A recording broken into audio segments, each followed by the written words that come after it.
ketika mau ditangkap yang disalib, dia bertanya kepada tentara Romawi dan Yudas, siapa yang engkau cari?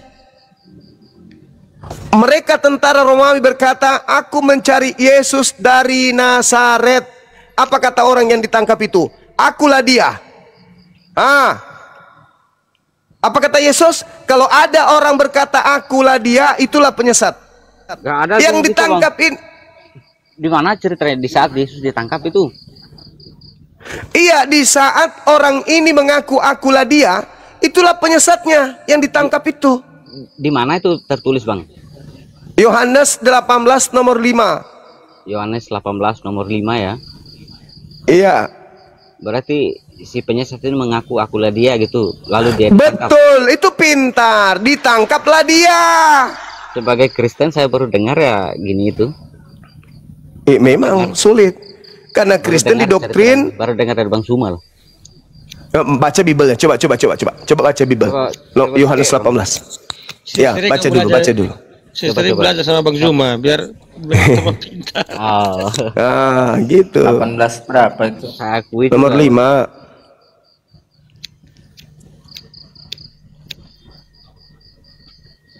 Saya agak bawa ini.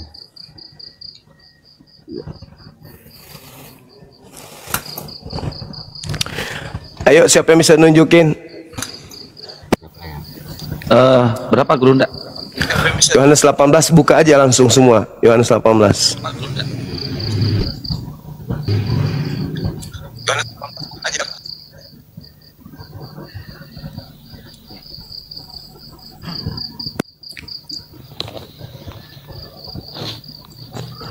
Jawab mereka, Yesus dari Nazaret katanya kepada mereka, akulah dia.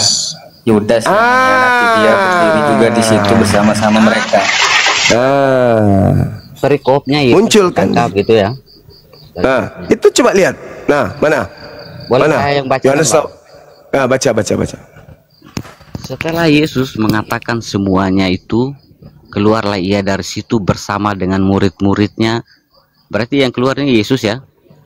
Ya, menurut narasi di situ ya. Iya. Bersama dengan murid-murid, dan mereka pergi ke seberang sungai Kidron. Di situ ada suatu taman, dan ia masuk ke taman itu bersama dengan murid-muridnya. Yudas yang mengkhianati Yesus, berarti Yudas juga ikut di sana. Yang mengkhianati Yesus tahu juga tempat itu karena Yesus sering berkumpul di situ dengan murid-muridnya. Maka datanglah Yudas juga ke situ dengan sepasukan prajurit. Berarti Yudas ngajak prajurit nih dan penjaga-penjaga bait Allah yang disuruh oleh imam-imam kepala dan orang-orang Farisi, lengkap dengan lentera, suluh dan senjata. Maka Yesus yang tahu semua yang akan menimpa dirinya, maju ke depan dan berkata kepada mereka, siapakah yang kamu cari? Gak kelihatan semua, Bang. Jawab mereka, Yesus dari Nazaret. Akulah. Kata gak kelihatan semua, Bang. Coba. Akulah dia. Katanya kepada mereka, akulah dia. Yudas. Iya, berarti yang mengatakan akulah dia itu Yesus ya. Yesus berarti yang mengatakan itu sendiri, Bang. Dari tadi kan yang ngomong Yesus, berarti yang menjawab itu Yesus. Kok bisa jadi orang lain sih, Bang? Saudaraku, itu catatan yang sudah dikumpulkan oleh penulis Yohanes. Pahami itu dulu. Sebentar ini dulu. Cerita. Bentar dulu, Bang Suma. Bang Suma yang mengatakan tadi bahwa yang mengatakan akulah dia itu adalah penyesat, bukan Yesus. Tapi buktinya di situ tadi yang mengatakan akulah dia itu Yesus sendiri loh. Yesusnya mengatakan penyesat itu memakai nama siapa? Akulah dia. Yang dinarasikan yang Anda sebutkan tadi, yang tadi berkata akulah dia itu siapa menurut Anda? Yesus yang bicara tadi itu. Dia mengaku bahwa dialah Yesus dari Nazaret itu. Gitu. Menurut Anda itu adalah Yesus. Tetapi menurut Yesus, jangan menurut saya. Menurut Yesus, penyesat itu memakai namaku dan berkata, akulah dia. Itu berarti kejadian sebelum penangkapan ya? Nah, sebelum yang tadi. Hmm. Nah, sekarang yang menyusun cerita tadi ini siapa? Yang menyusun cerita tadi, ya, jangan dibesarkan, Bang. Yang menyusun cerita ini tadi siapa?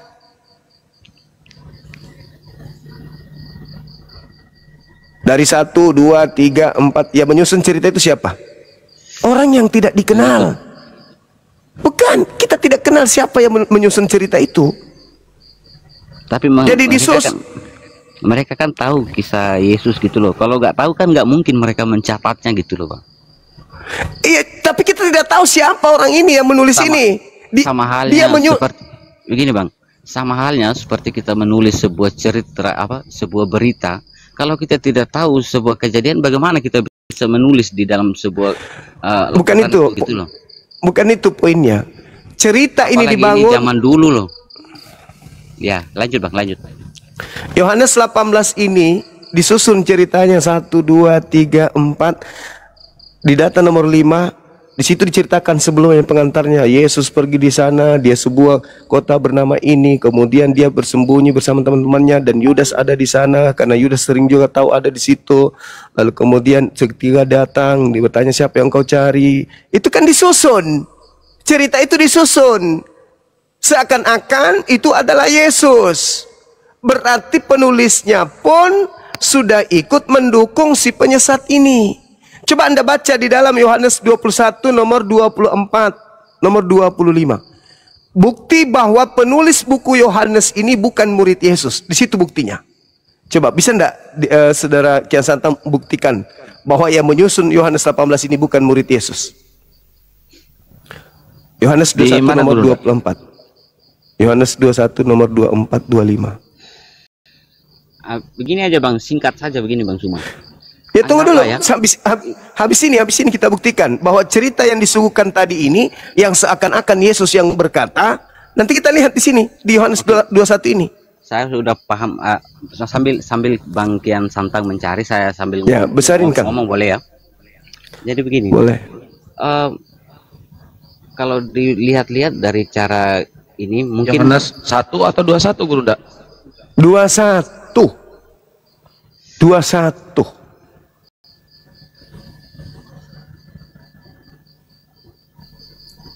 Jadi sambil saya ngomong ya, Bang. Jadi meskipun Abang Suma saat ini mengatakan bahwa Bang Suma tidak percaya dengan keempat penulis, meskipun seperti itu ya kesimpulannya, bahwa Bang Suma nggak percaya keempat penulis itu, justru itu melahirkan pertanyaan baru dari saya, Bang Suma. Kalau memang bukan dari sumber itu Bang Suma mendapatkan informasi, apalagi dalam keimanan Bang Suma percaya tentang, ya kalau mohon maaf saya bicara ini ya, kalau Isa itu memang sama dengan Yesus, lantas kalau memang itu sama, artinya data dari mana sih sebenarnya yang Bang Suma dapatkan untuk bisa mengimani Yesus itu sebagai nabi? Sedangkan dalam Kristen juga tuh Yesus itu juga adalah nabi sekaligus gitu. Kalau bedanya Yahudi, gini, kalau dari orang Yahudi, abang Suma ini orang Yahudi aja menyalibkan Yesus kok, gitu model. Artinya saya justru bertanya, dari mana dalilnya Bang Suma ini menjadikan Isa itu sebagai nabi kalau bukan dari Kristen? Sedangkan kalau dari Yahudi, orang Yahudi justru menolak Yesus, gitu maksud saya. Kami punya Al-Quran. Al-Quran kami itu wahyu dari langit, yang maha melihat, yang maha menyaksikan, memberitakan kepada nabiku. Logikanya begini. Jadi Al-Quran itu informasi dari langit, Bible informasi dari bumi, yaitu dari manusia. Nah, coba tunggu dulu, Kian Santang, mana dalilnya? Ini apa itu? Itu keyboard. Nah, coba nih, coba baca dulu ini. Dialah murid yang memberi kesaksian semua ini, tentang semuanya ini, dan yang telah menuliskannya, dan kita tahu bahwa kesaksiannya itu benar. Ini penulis buku Yohanes menceritakan dialah murid. Dia tidak mengatakan akulah murid, tetapi dialah murid. Berarti pengarang buku Yohanes ini bukan murid Yesus. Saya ulang lagi. Dialah murid yang memberi kesaksian tentang semuanya ini, dan yang telah menuliskannya, dan kita tahu bahwa kesaksiannya itu benar. Kalau penulisnya nih, Yohanes murid Yesus, dia katakan begini, akulah murid yang memberi kesaksian semuanya ini, dan aku telah menuliskannya, dan kalian tahu bahwa kesaksianku adalah benar. Itu kalau yang menulis itu murid Yesus, Yohanes. Ini bukti bahwa penulis Yohanes yang menyusun cerita itu tadi menginginkan seakan-akan akulah dia itu adalah Yesus.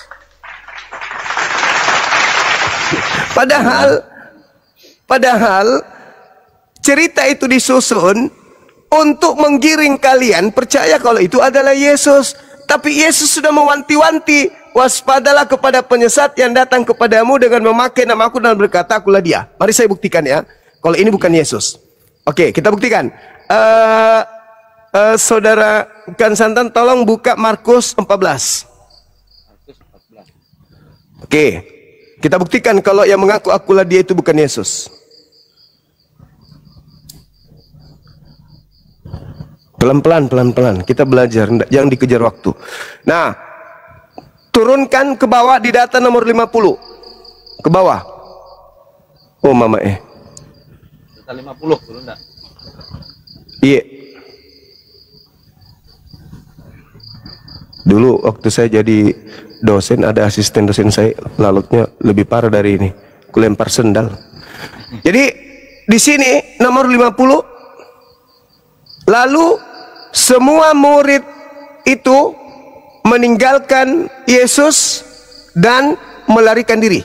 Itu dulu, catat dulu. Ini ketika penangkapan, seluruh murid Yesus lari meninggalkan Yesus. Nah, kita menghitung. Bentar dulu, bentar dulu sebelum abang terlalu jauh bicaranya ya. Mohon maaf ya, kalau saya baca ini tidak pernah baca moto-moto ayat. Mohon bisa dibaca dari ayat keberapa gitu, dari perikopnya itu bang. Biar gak ini tentang, kalau tiba-tiba muridnya langsung lari, itu kan gak masuk. Lah ini lari, Anda baca sampai selesai itu tidak akan berubah di situ, dan ini muridnya langsung duduk dan baring-baring. Bang Suma bukan sedang mengajarkan saya soalnya. Bang Suma juga sedang mengajar 6.000 lebih orang loh.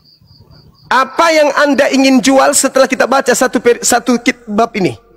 Gak ada. Apakah Anda ingin apakah murid-murid Yesus tidak lari? Itu udah maksud saya. Atau paling tidak akan saya bertanya atau saya kan berkata tadi saya ingin buktikan gitu, kalau yang artinya supaya tahu dia lari karena yang datang tentara Romawi mau menangkap Yesus. Jadi murid-muridnya pada lari. Nah, di situ dinarasikan semua murid Yesus melarikan diri. Murid Yesus betul. Tinggal 11 kan? Tinggal 11 kan muridnya? Ya. Nah, 11 orang ini lari. Yang tinggal sisa berapa? Satu. Sisa satu. Namanya? Sisa satu. Namanya? Yudas. Namanya? Yudas. Namanya Yudas. Oke. Berarti tinggal satu namanya Yudas. Di situ dia berdua dengan gurunya Yesus. Baca nomor 51-nya. Saya baca ya. Ada seorang muda yang pada waktu itu hanya menggunakan sehelai kain lenan untuk menutupi badannya, mengikuti dia yang telah ditangkap maksudnya. Mereka hendak menangkapnya. Pertanyaan saya, kenapa orang yang menggunakan kain lenan ini ingin ditangkap? Bukankah mereka sudah menangkap satu oknum? Bukan dia yang ingin ditangkap bang, tapi mereka orang-orang tentara itu yang mau menangkap dia gitu loh.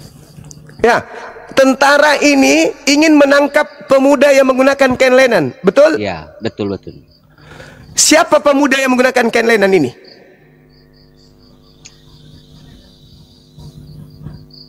Bukankah seluruh murid sudah kabur? Yang menggunakan kain lenan siapa? Ini orang yang mau mengikuti Yesus bang sebenarnya. Nah, orang yang mengikuti Yesus siapa ini? Yang mengikuti Yesus? Yudas tadi. Orang baru bang. Yudas tidak mungkin mau dikejar. Yudas sudah menjadi Yes, Yudas sudah timnya. Yudas sudah ada di timnya kan? Iya. Ini yang menggunakan kain linen yang mau ditangkap siapa? Dan apa alasannya mau ditangkap? Bukankah tujuan mereka hanya satu, yaitu Yesus? Kalau Yesus sudah ditangkap, mau 1000 orang menggunakan kain linen EGP, ini yang diperintahkan untuk ditangkap adalah Yesus. Pertanyaannya, kenapa mereka ingin menangkap orang yang menggunakan kain linen? Mau tahu jawabannya? Karena begini bang, karena yang orang Yahudi waktu itu tahu kan bahwa Yesus kan punya murid-murid. Yesus sering mengajar gitu kan. Murid sudah pada lari. Seluruh Itulah. tadi Anda baca. Semua murid. Pemuda ini ingin ditangkap mungkin karena mereka berpikir bahwa dia juga adalah murid dari Yesus. Makanya hendak ditangkap. Memang ada berapa yang ingin ditangkap? Memang ada berapa yang ingin ditangkap? Kan di situ gak ada bilang mau nangkap 11 bang, gak ada. Enggak, yang mau ditangkap berapa orang memang? Cuma Yesus kan sebenarnya. Yang ditangkap siapa? Sudah ditangkap Harusnya kan? kan Yesus. Karena yang dijual Nah, kenapa cuma mau Yesus. kejar lagi yang satu? Gimana? Kenapa mau dikejar lagi yang menggunakan kain linen ini? Iya karena Kan sudah ditangkap. Belum bang. Mau tahu jawabannya? Belum ditangkap dia bang. Loh, katanya ditangkap, sudah ditangkap yang satu. Lalu di belakang dia ada seorang Buddha berjalan. Udah ditangkap ini nih, udah ditangkap, udah diseret satunya. Coba baca lagi bang, supaya jangan saya aja yang keliru. Coba baca lagi. Oke. Apa itu? Ada seorang muda yang pada waktu itu hanya memakai sehelai kain lenan untuk menutup badannya, mengikuti yang ditangkap. Mereka hendak menangkapnya, tetapi ia melepaskan kain lenannya dan lari dengan telanjang. Berarti gak ketangkap bang, ketika baru Hendak ketangkap. Oke, sudah nggak ketangkap. Hmm. Nah, siapa yang menggunakan kain lenan itu? Pemuda tadi itu. Iya, siapa itu? Itu udah pemuda yang hendak ditangkap bang. Ya, itu siapa? Orang yang hendak jawab aja bilang Edis. Mau tahu jawabannya siapa? Siapa bang? Baca Yohanes 13 nomor 4. Tunjukkan. Ya.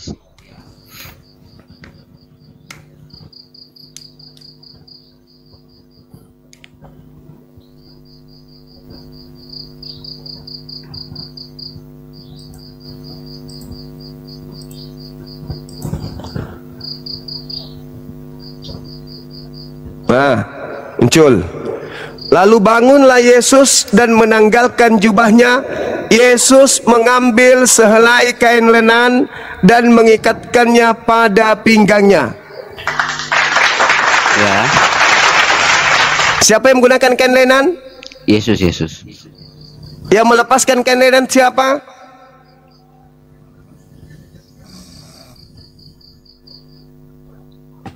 Yudas. Yesus. Berarti yang ditangkap tadi adalah akulah dia, yang lari melepaskan kain lenan adalah Yesus. Dah selesai. Enggak ada bang. Bentar dulu. Kembali ke ayat yang tadi tuh. Yang memakai kain masih ini terekam mungkin nih sama orang-orang biar dicek lagi. Iya. Itu tadi yang menggunakan kain lenan tadi siapa? Itu yang mau mengikuti Yesus kan? Yang mengaku akulah dia kan? Yang ditangkap adalah yang mengaku akulah dia. Bukan, tapi itu Yesus itu bang, bukan orang lain. Kalau Yesus yang ditangkap itu, kenapa kejar yang menggunakan kain lenan, Cak Ayu? Kembali ke ayat yang tadi bang siapa? Bang siapa tadi? Yang mana? Ayat yang mana? Data yang mana? Yang tadi ketika mengikuti dia lalu kabur si itu yang pemilik kain lenan. Itulah Yesus yang kabur. Baca lagi bang, baca lagi biar gak ini ya. Masih silakan. Anda tunjukkan yang mana. Silakan. Tadi loh, saudara, baru hendak ditangkap. Yang mau mengikuti Yesus udah kabur dia kan? Kabur. Nah, nggak ditangkap kan? Lalu Bang Suma tunjukkan ayat yang baru kan ke saya. Iya, karena yang menggunakan kain lenan itu sebelum perjamuan terakhir hanya Yesus. Loh, tapi kan yang kabur itu tadi Yesus apa bukan? Yesus. Lah, piye? Gak ada di sana Yesus yang kabur, bro. Tapi menggunakan kain linen siapa? Ini apa namanya? Ngeri, saudara. Mana modelnya? Ayo. Siapa yang menggunakan kain linen? Bom. Coba buka ayat yang terakhir tadi. Ya, silakan. Maksud Bang Suma sebenarnya bagaimana dengan ketika Yesus menanggalkan jubahnya itu? Ketika Anda kehilangan sendal, orang-orang melihat bahwa yang datang ke teras Anda mengambil sendal itu menggunakan kain linen. Polisi akan mencari tuh jejaknya. Hei teman-teman, semalam yang menggunakan kain linen siapa? Bom. Di zaman sekarang Bang Suma salah besar. Hampir sekarang udah banyak perusahaan bisa menciptakan lebih dari satu produk yang sama gitu loh. Bagaimana bisa kamu cuma hanya mencari satu orang, tapi kamu menuduh orang banyak gitu loh. Kalau begitu tolong tunjukkan siapa selain Yesus yang menggunakan kain linen. Kasih dalil kalau ada. Ya, abang berarti saya salah. Abang tadi yang menunjukkan itu kan, yang kabur itu satu. Tapi di ayat lain. Iya. Nah, Yesus yang menggunakan kain linen. Ada nggak orang lain menggunakan kain linen selain Yesus? Oke, sekarang saya ikuti dulu ini maksud Bang Suma. Iya, harus. Coba lanjutkan. Kalau Anda mau sehat harus. Ya, lanjutkan. Itulah yang kemudian yang rasional. Karena Yesus berkata begini di dalam Yohanes 14 nomor 30. Kata dia, iblis tidak kuasa sedikit pun atas diriku. Ketika ada upaya penangkapan terhadap Yesus yang diprakarsai oleh iblis, kata Yesus tidak berhasil. Inilah yang saya ngotot tadi di Matius 16 nomor 21, 22, 23. Enyahlah iblis, engkau adalah satu batu sandungan kepadaku. Sebab engkau memikirkan apa yang dipikirkan manusia, engkau tidak memikirkan apa yang dipikirkan oleh Tuhan. Tuhan, ketika orang-orang Roma berkongko-kongko dengan orang Yahudi ingin menangkap Yesus, ternyata salah tangkap. Yesusnya lolos, Tuhan yang meloloskan dia. Jadi yang disalib adalah penggantinya, yang keluar dari kubur adalah penggantinya, yang mengaku akulah dia. Makanya pengikutnya beleng-beleng. Karena yang diikuti bukan Yesus asli.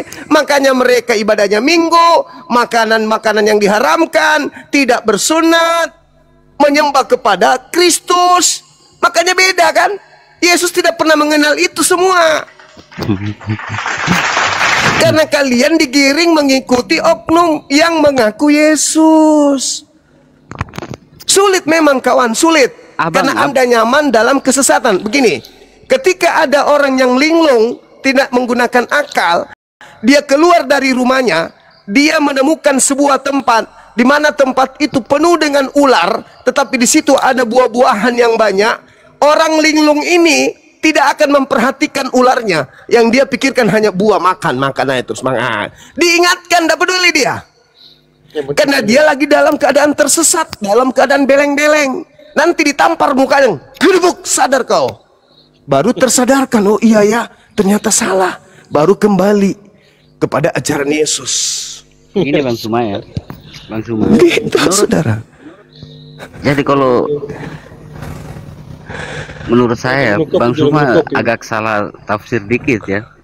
Iya, kalau menurut Bang Suma mengalah untuk iblis mampu mengalahkan Yesus hanya sekedar sampai disalib, lalu mati saja, lalu stop di situ. Menurut saya Bang Suma salah besar soalnya. Sekarang begini, Bung. Karena cerita menurut Tuhan tertulis, sekarang begini. Inti dari silakan. Karena yang tertulis dalam Alkitab itu bukan hanya sampai di saat disalibkan, gitu loh model. Bukti bahwa Yesus, menurut keimanan kami Kristen, bahwa Yesus itu tidak mampu dikalahkan oleh iblis adalah bahwa dia meskipun sudah mati bisa bangkit lagi. Saudaraku, Kebangkitan itu kembali lagi mutar-mutar kita. Kebangkitan hari ketiga itu adalah tanda untuk angkatan jahat. Apa yang harus kupecahkan di sini ya supaya kalian ngerti ya? Hah? Pakai gelasnya bang, gelasnya. Gelas mana gelas? Jengkel kali aku. Yang mana? Yang ini? Yang ini? Yang mana? Lempar sini. Stres aku handphonenya, Bang. buan. Lempar sini Oh handphonenya. ini aja. Stres aku lihat kalian ini. Ya kalau memang itu cara yang bagus kan silahkan bang. Begini aja. Ya. Bingung saya. Ini kan Yesus mengatakan angkatan jahat ini minta suatu tanda dan tidak akan diberikan satu tanda apapun selain bangkit hari ketiga. Bangkit hari ketiga itu adalah tanda untuk angkatan jahat. Kenapa? Karena yang bangkit ini si jahat. Yang percaya kepada kebangkitan ini adalah korban daripada si jahat. Jadi begini. Susah kali kan. Ini Bang Zuma ya. Apa ya? Berarti sama dengan Nabi Isa sama Bang Juma ini. Bentar, Kisahnya Yesus ini diangkat ke Bentar, atas, Bang. nggak ada kematian. Nggak ada kematian memang. Karena iblis tidak berkuasa kepadanya sedikit pun. Coba Anda baca Ibrani 5 nomor 7. Sebagai manusia Yesus mempersembahkan doa kepada Dia yang sanggup menyelamatkannya dari kematian. Dan atas kesolehannya doanya dikabulkan. Berarti dia tidak dimati. Jadi apa bedanya dengan Nabi Elia, Nabi Elisa, Nabi Musa? Apa bedanya? Itu bisa. Itu bisa. Itu bisa. Bang Zuma. Bisa terangkat ke langit tanpa mengalami kematian, bisa. Elia. Elia, Elisa, ya betul. Halo Bang Iya. Zuma. Tapi kenapa Kristen pingin kali Yesus mati? Kenapa? Karena pengaruh Kristus itu tadi. Setelah Kristus keluar dari kubur, sini. Dosa lu sudah dengan aku mati loh. Hole. Bang Zuma aja udah Enak salah ngomong itu. Bang Zuma aja udah salah ngomong. Bilang Kristen mau Yesus mati. Sejak kapan Kristen mau Yesus mati? Gak pernah. Itu munafik. Tapi karena memang kejadiannya Itu munafik namanya. Itu munafik. Sekarang saya tanya sama saudara. Iya. Jujur. Demi keselamatan saudara, Yesus rela Anda rela Yesus mati atau Anda tidak rela? Saya belum ada loh Yesus ketika Yesus disalibkan. Nah itu kan. Anda itu pingin kali Yesus mati sama seperti setan. Pingin kali Yesus itu mati. Dia hidup loh bang. Orang dia bangkit. Abang sih gak baca semua isinya. Itu Cuma sampai tanda dia penyaliban Yunus, para Kang. Itu tanda Yunus. Yesus tidak mengalami kematian. Bagus nih kalau cerita Yunus. Ayo kita cerita lagi soal Yunus. Bagaimana menurut abang kaitannya? Matius 12 nomor 38 berarti kan orang Farisi berselisih paham, bertanya jawab, berdebat dan mereka menang melawan orang-orang Saduki. Lalu mereka bertanya kepada Yesus, "Guru, beri dong apa tanda buat kami?" Yesus berkata, "Orang Farisi dan angkatan jahat serta angkatan tidak setia ini minta satu tanda dan tidak akan diberikan satu tanda apapun selain tanda Yunus." Kok tanda Yunus? Ya, sebab Yunus 3 hari 3 malam dalam perut ikan. Demikian juga anak manusia akan berada dalam perut bumi 3 hari 3 malam. Itu tanda untuk siapa? Yesus. Mama Yunus itu modelnya. Kan saya minta tanda untuk angkatan jahat. Oh. Bukan gimana model? Bukan berarti Yesus mengatakan kalian orang jahat kepada orang Yahudi. Orang di ayat yang Bang Zuma ambil itu tidak pernah Yesus mengatakan kalian akan angkatan jahat. Gitu loh model. Bukan Bang, angkatan jahat Gini aja, diberikan gini. Bisa tampilkan ayatnya kita biar semua kan lihat. Kalau ditampilkan lebih enak kita membahasnya. Matius 12.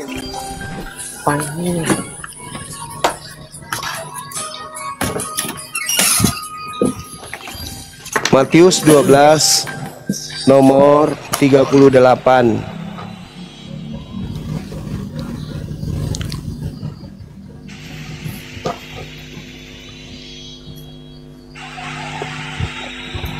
Bang Zuma enggak panas itu bang, pakai masker.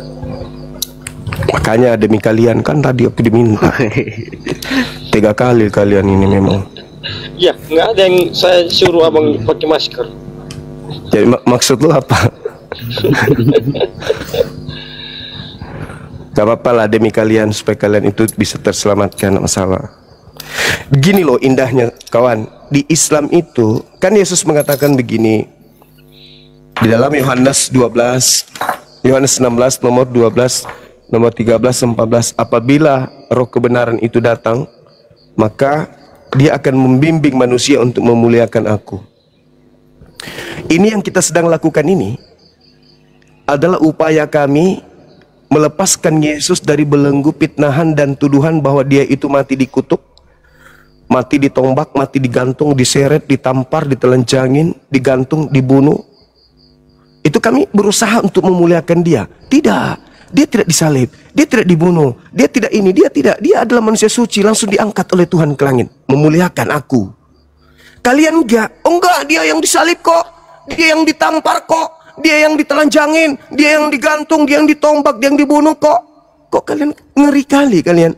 Yesusnya mengatakan, aku akan pergi kepada Bapa, sebab kalau aku tidak pergi, roh kebenaran itu tidak datang. Namun apabila aku pergi, roh kebenaran itu akan datang, dan roh kebenaran itu akan membimbing engkau memuliakan aku. Itulah Roh Kudus, Bang. Sekarang roh apa yang sekarang roh apa yang membimbing ente untuk mengakui bahwa setan berhasil membunuh Yesus? Itu roh apa? Hah? Roh apa? Gak sebatas itu pikiran kami, Bang. Gak. Iya, roh kebenaran itu ketika datang memuliakan aku. Roh kebenaran itu bicara apa yang tertulis, Bang. Kalau memang seperti itu dia disalib. Roh kebenaran itu membimbing kita menjadi orang benar, yaitu memuliakan Yesus. Hanya itu doang gitu, Bang. Itu aja dulu, Anda nggak lolos, apalagi yang lain, kawan. Ingat, ketika Anda menjadi Kristen, Kristus telah menebus kita dari kutuk hukum Torah dengan jalan menjadi apa? Menjadi kutuk. Berarti Bang Suma menuntut saya harus menyembah kepada Allah gitu. Harus menyembah kepada Dia yang telah mengutus Yesus. Wajib hukumnya. Yohanes tuh Allahnya Abraham itu Yahweh. Abang Suma tahu. Yahweh itu dewa orang Mesir kuno. Sembahan Abraham itu Eloah. Eloah Abraham, Eloah Ishak, Eloah Yakub. Yang mereka sebut Elohim bukan? Ya itulah dia, Elohim. Abang Suma sembah juga itu ya? Saya menyembah kepada hakikat yang mengutus Abraham, Ishak dan Yakub. Kami menyebutnya Allah. Berarti beda sama yang disembah sama Abraham ya? Kok beda? Makanya saya tanya, berarti Abang Suma menyembah Elohim gitu loh. Saya menyembah Tuhannya Abraham, Ishak dan Yakub. Iya, berarti Elohim gitu. Orang sana menyebutnya Elohim, saya menyebutnya Allah. Berarti nggak salah juga dong kalau Abang Suma, saya bilang Abang Suma menyembah Elohim. Ya itu perspektif Anda, tapi saya menyembah Allah. Tapi kan sudah terserah. Orang Yahudi juga mengatakan bahwa Allah itu Elohim. Ya terserah. Yang pasti kami diajarkan la ilaha illallah. Allah. La ilaha. Gitu saudara. Nah, Yesusnya mengatakan apa? Hidup kekal itu adalah mereka mengenal engkau. Engkau satu-satunya ilah yang benar. Satu-satunya. Tapi Yesus dan mengenal Yesus, dan mengenal Yesus yang engkau utus. Berarti Yesus dikenal sebagai utusan supaya kita memperoleh hidup kekal. Berarti dia bukan Tuhan. Sedangkan yang bangkit dari kubur itu adalah Tuhan. Roma 14 nomor 9. Untuk itulah Yesus mati agar dia bangkit untuk menjadi Tuhan bagi Kristen. Bukan bagi saya. Karena Tuhan saya adalah dia yang disembah oleh Yesus. Tadi Bang Suma kasih saya ayat atau mengatakan bahwa Yesus menyembah jadi gatal kaki saya. Bentar dulu Bang. Santai-santai. Tadi Bang Suma bilang bahwa Yesus menyembah Allah yang Esa, benar kan? Ya. Di pasal yang sama itu Bang, Yesus juga mengatakan bahwa sama seperti Allah Bapa, Allah bisa memberikan hidup yang kekal, saya juga bisa memberikan hidup yang kekal. Lalu apa bedanya Yesus sama Allah di situ, Bang? Di pasal yang sama itu loh, Bang. Di ayat mengambil ayat Alkitab. Al-Quran mengatakan surah Ali Imran ayat 31 Bismillahirrahmanirrahim. Bentar dulu, Bang. Jangan bahas Al-Quran dulu. Saya nggak tahu Al-Quran soalnya. Gini, abang kan ngambil mengatakan bahwa Yesus mengatakan harus menyembah Allah yang esa kan. Tetapi nggak jauh dari ayat itu juga Yesus mengatakan bahwa sama seperti Allah Bapa bisa memberikan hidup yang kekal, saya juga bisa memberikan hidup yang kekal gitu loh. Dengan cara apa Yesus memberikan hidup yang kekal? Dengan cara disembah atau dengan cara mengakui dirinya sebagai rasul utusan Tuhan untuk Bani Israel? Karena itu dulu. Intinya begini, bagaimana menyembah kepada Allah Bapa di surga karena Dia memberikan kamu hidup. Begitu. Ya. Sama juga dengan saya, Bang. Saya menyembah kepada Yesus. Ketika Yesus Anda sembah Yesus, yang namanya otoritas. Teman, jangan sampai bikin saya emosi ya. Jangan buat saya emosi. Silakan. Yesus memberikan hidup. Yesus memberikan hidup yang kekal ketika orang itu memenuhi syarat. Kasih dong ayat yang jelas, jangan ditambah-tambahin, Bang. Justru ente yang menambahkan. Justru hidup kekal itu adalah mereka mengenal Yesus sebagai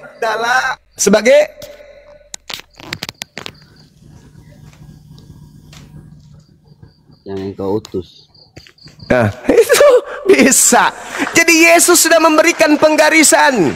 Engkau akan hidup kekal bila mana engkau menerima aku sebagai utusan. Itu. Sementara kamu salah pemahaman. Oh, Yesus ternyata bisa memberikan hidup kekal. Sembah deh. Tidak begitu, Bonyok. Tetapi Yesus memberikan bentar, Bang. Tapi Yesus kan mengatakan bahwa kamu juga harus mengenal aku, meskipun Dia sebagai mengenal utusan. Sebagai apa? Mengenal sebagai apa? Masa kamu hanya sekedar tahu Dia sebagai utusan, kamu juga harus kenal utusan yang seperti apa kan gitu modelnya. Iya, Dia dikenal sebagai apa? Itu Dia kan mengatakan sama seperti Bapa dalam memberikan hidup. Saya juga bisa memberikan hidup kekal. Dia juga pernah mengatakan segala kuasa di surga telah diberikan kepadaku gitu. Itu ucapan orang yang keluar dari kubur. Bonyok, udah panjang lebar tadi kita bicarakan itu. Itu yang keluar dari kubur itu bukan Yesus, itu sebilisis yang menjanjikan. Jangankan kepada Kristen iblis berjanji seperti itu, kepada Yesus pun iblis berjanji. Kamu baca Lukas 4 nomor 6. Hei Yesus, apa setan? Kalau kau sembah aku Yesus, segala kuasa langit dan bumi akan kuberikan kepadamu. Sebab aku iblis berkuasa memberikan kuasa langit dan bumi kepada siapapun yang aku kehendaki. Gak ada gitu. Gak bilang gitu. Baca Lukas 4 nomor 6. Menawarkan harta duniawi doang. Jangan baca Lukas 4 nomor 6. Ah, inilah kalau sok tahu. Tolong. Ya, tolong. Oh, gemesnya. Kalau kau dekat di sini kusiram air mendidih kau. Kayaknya ini anak udah sulit untuk disembuhkan ini. Terlalu. Nah, dia sebenarnya pura-pura bodoh dia. Dia tahu. Dia belajar tapi dengan cara metode yang lain. Makanya saya betah. Dia ini belajar. Metode yang lain, memang metode Kristen memang gitu, Bang, harus baca semua. Gitu. Iya, memperbodoh diri kan. Lukas 4 ini lagi. Paling malas juga ini satu ini. Udah sering kali diajarkan, langsung buka Lukas 4 nomor 6. Ini jadi asisten pecat juga lama-lama.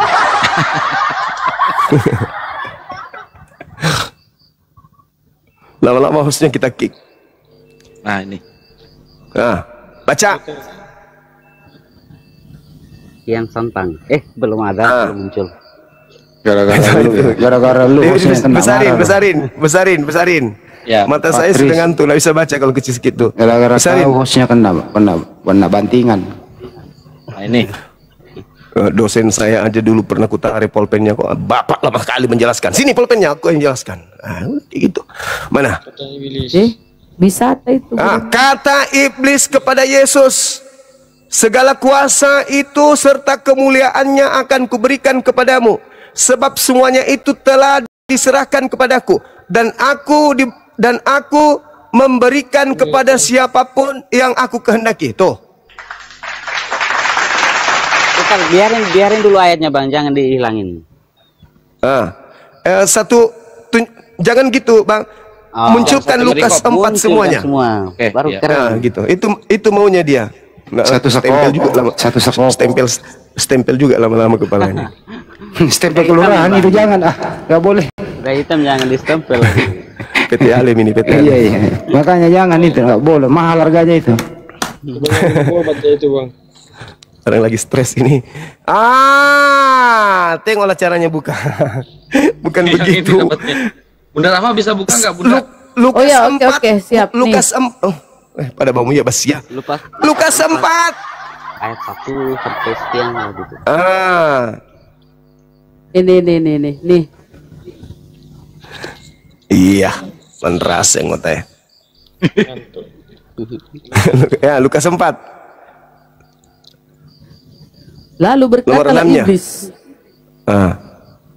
Lalu berkatalah iblis. Ini tapi Bukan satu perikop mulai judulnya di atas Bunda. Pencobaan di padang gurun. Ya, Yesus yang penuh dengan Roh Kudus kembali dari Sungai Yordan, lalu dibawa oleh Roh Kudus ke padang gurun.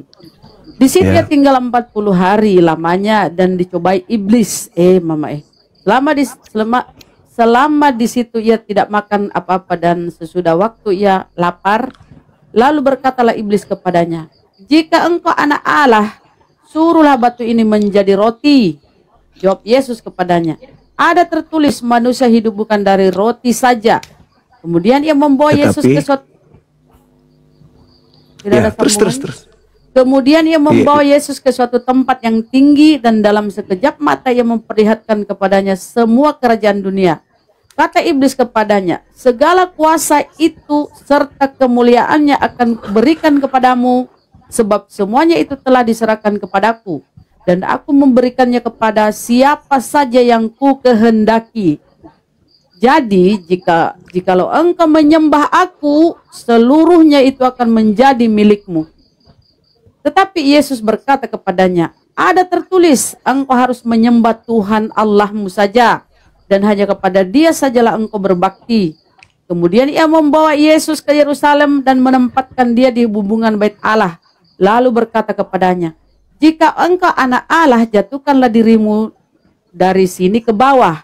Sebab ada tertulis mengenai engkau, ia akan memerintahkan malaikat-malaikatnya untuk melindungi engkau. Dan mereka akan menatang engkau di atas tangannya, supaya kakimu jangan teruntuk kepada batu." Yesus menjawabnya, katanya, "Ada firman." Semuanya dibaca nih. Hampir menit tinggal ini. Nomor 13-nya coba. Yesus menjawabnya, katanya, "Ada firman, jangan engkau mencobai Tuhan Allahmu." Sesudah iblis mengakhiri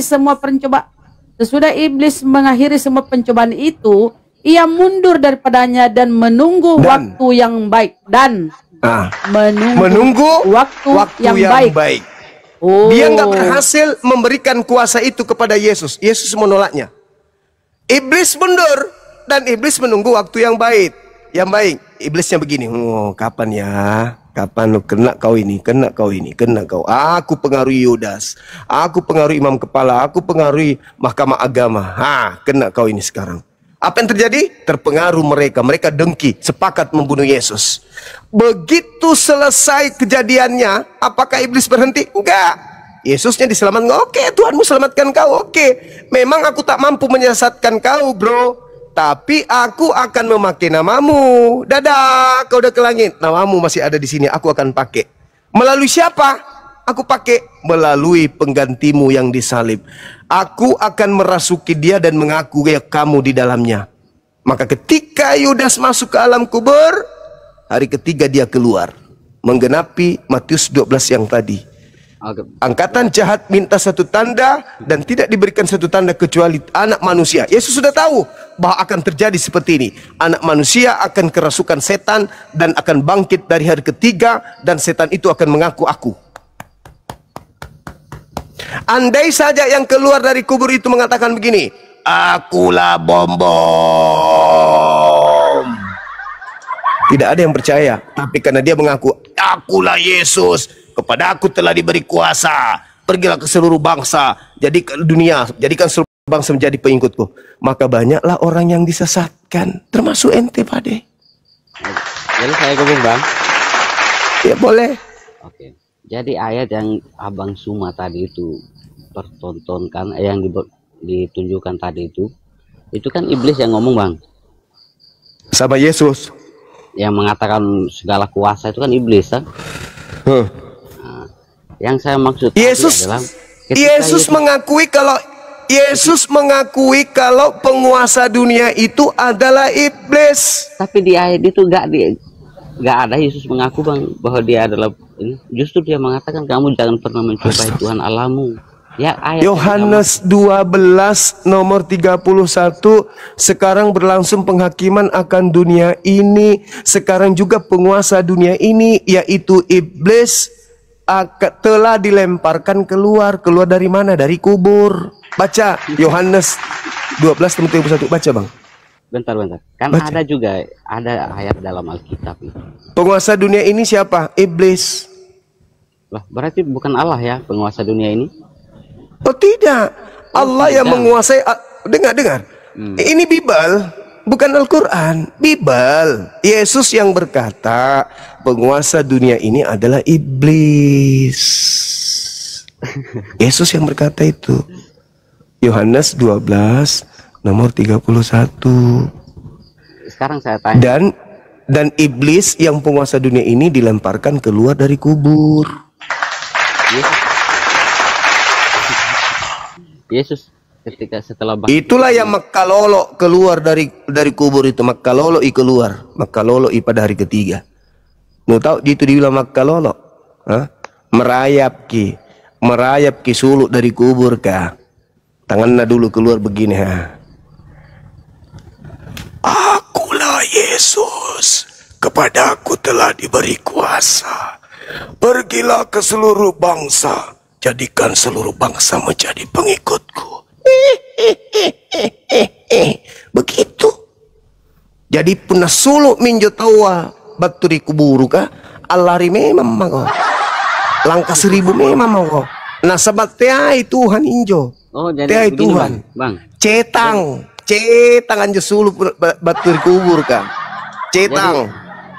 Jadi begini, Bang Suma. Anjo minania film doti.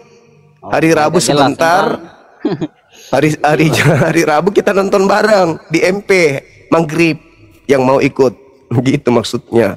Jadi yang keluar dari kubur itu bukan Tuhan, Bung. Yang keluar dari kubur itu perakang.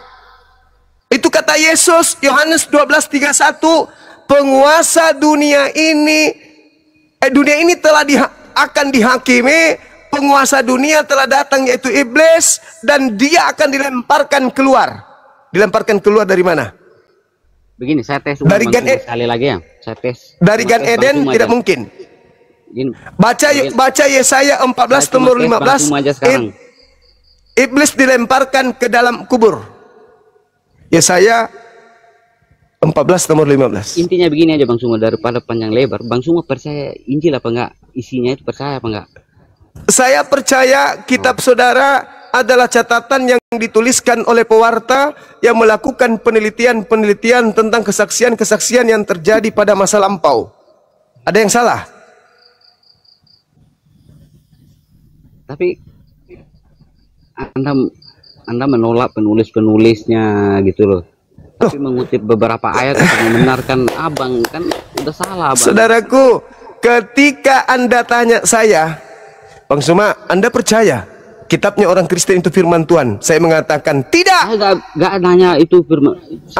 Tapi ketika Anda bertanya, apakah Anda percaya bahwa kitabnya orang Kristen itu adalah rangkaian cerita-cerita yang disadur, yang disalin, yang diciplak, yang diterjemahkan, yang dari bahasa lain ke bahasa yang lain, dan itu direvisi dan koreksi? Percaya nggak Anda kalau itu adalah cerita yang dibangun pada masa itu?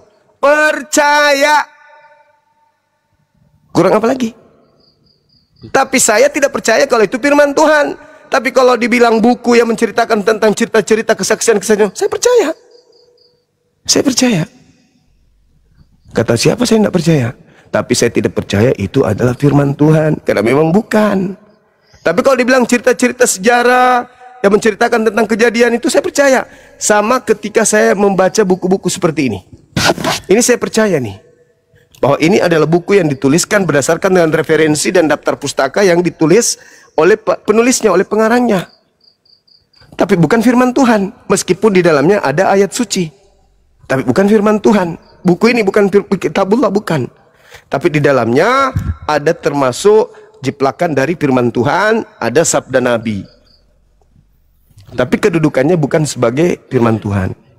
Jangan Gitu, bicara Bang. itu ntar panjang lagi Bang. Soalnya begini, kalau Abang bicara seperti itu, sama halnya Anda juga mengatakan kitab Anda juga itu tidak valid jadinya.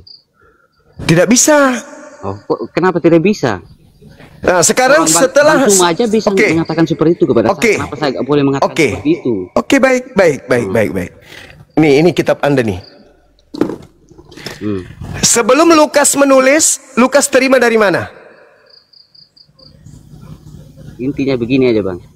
Nah, intinya kan, nah, ini kitab saya. Enggak, kita berimbang. Setelah Said menulis, dia terima dari mana? Dari Nabi Muhammad. Sebelum Nabi Muhammad terima dari mana?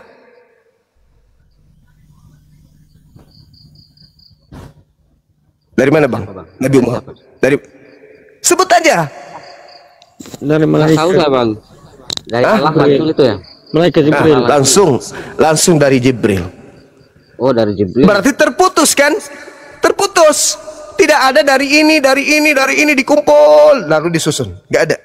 Nabi Muhammad menerima dari Roh Kudus, malaikat Jibril. Lukas menerima dari mana? Sampai nggak ke Yesus? Nggak Dia sampai. akan datang kemudian.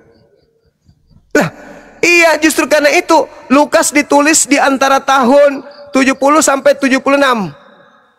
Ada juga yang mengatakan 62, tahun 62. Sekarang Yesus hidup di tahun 33. Kapan bertemu dengan Yesus? Logikanya begini aja ya. Bagaimana bisa cerita itu sampai kepada Lukas? Saya tanya Bang Suma. Ya. Bagaimana? Contoh, Bang Kian Santang menyampaikan berita kepada Bang Suma.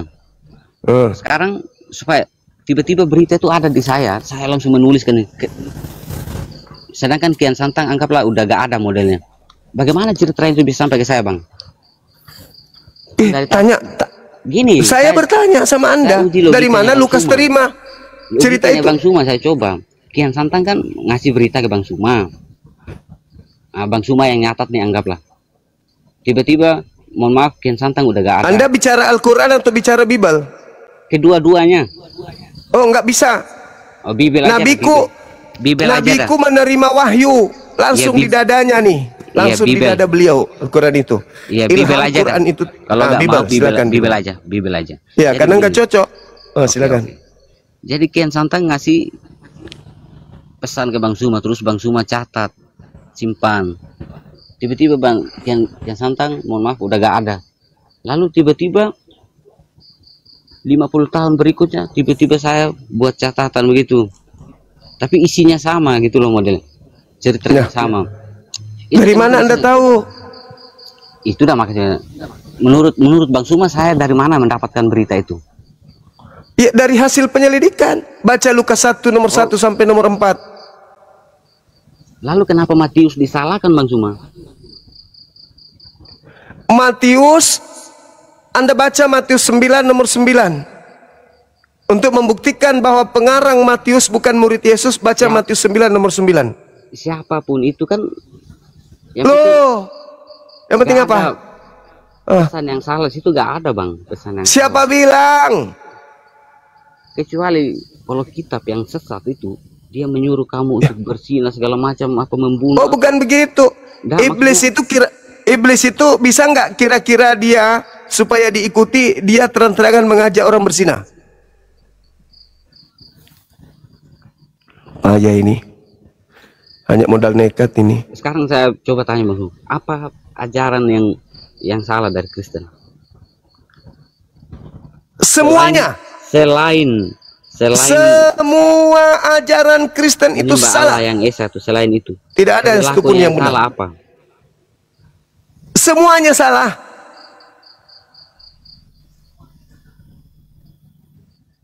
Apa yang menurut kamu? Saya balik nanya, apa yang menurut kamu benar dari agama Kristen? Apa? Ceritanya, kebenarannya itu ceritanya karena memang tertulis begitu. Lah, kitabnya itu tidak ada validasi dari Yesus. Kok benar? Tapi dia yang merintahkan untuk memerintahkan Injil. Abang tahu Injil juga kan? Apa itu Injil? Injil itu adalah artinya, wahyu Allah, wahyu Tuhan. Injil apa? Artinya apa, Bang? Injil tidak punya arti, Injil itu. Aduh. Jangan apa? Jadi apologet, Bang. Jangan jadi apologet.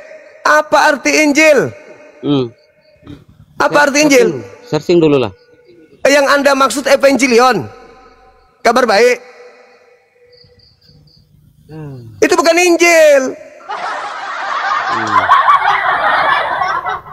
Anda salah bertanya. Alamak. Injil itu isi alam itu. Dia itu nama sama suma. Apa artinya suma? Ada artinya suma? Nggak ada. Itu nama. Evangelion, kabar baik. Yesus mengajarkan Injil. Kata Injil masuk di Kristen itu cuma ambil dari Al-Quran. Yesus itu mengajarkan hukum Taurat, Bang. Dia kan nah bagus. Berarti dia tidak mengajarkan surat Paulus kan?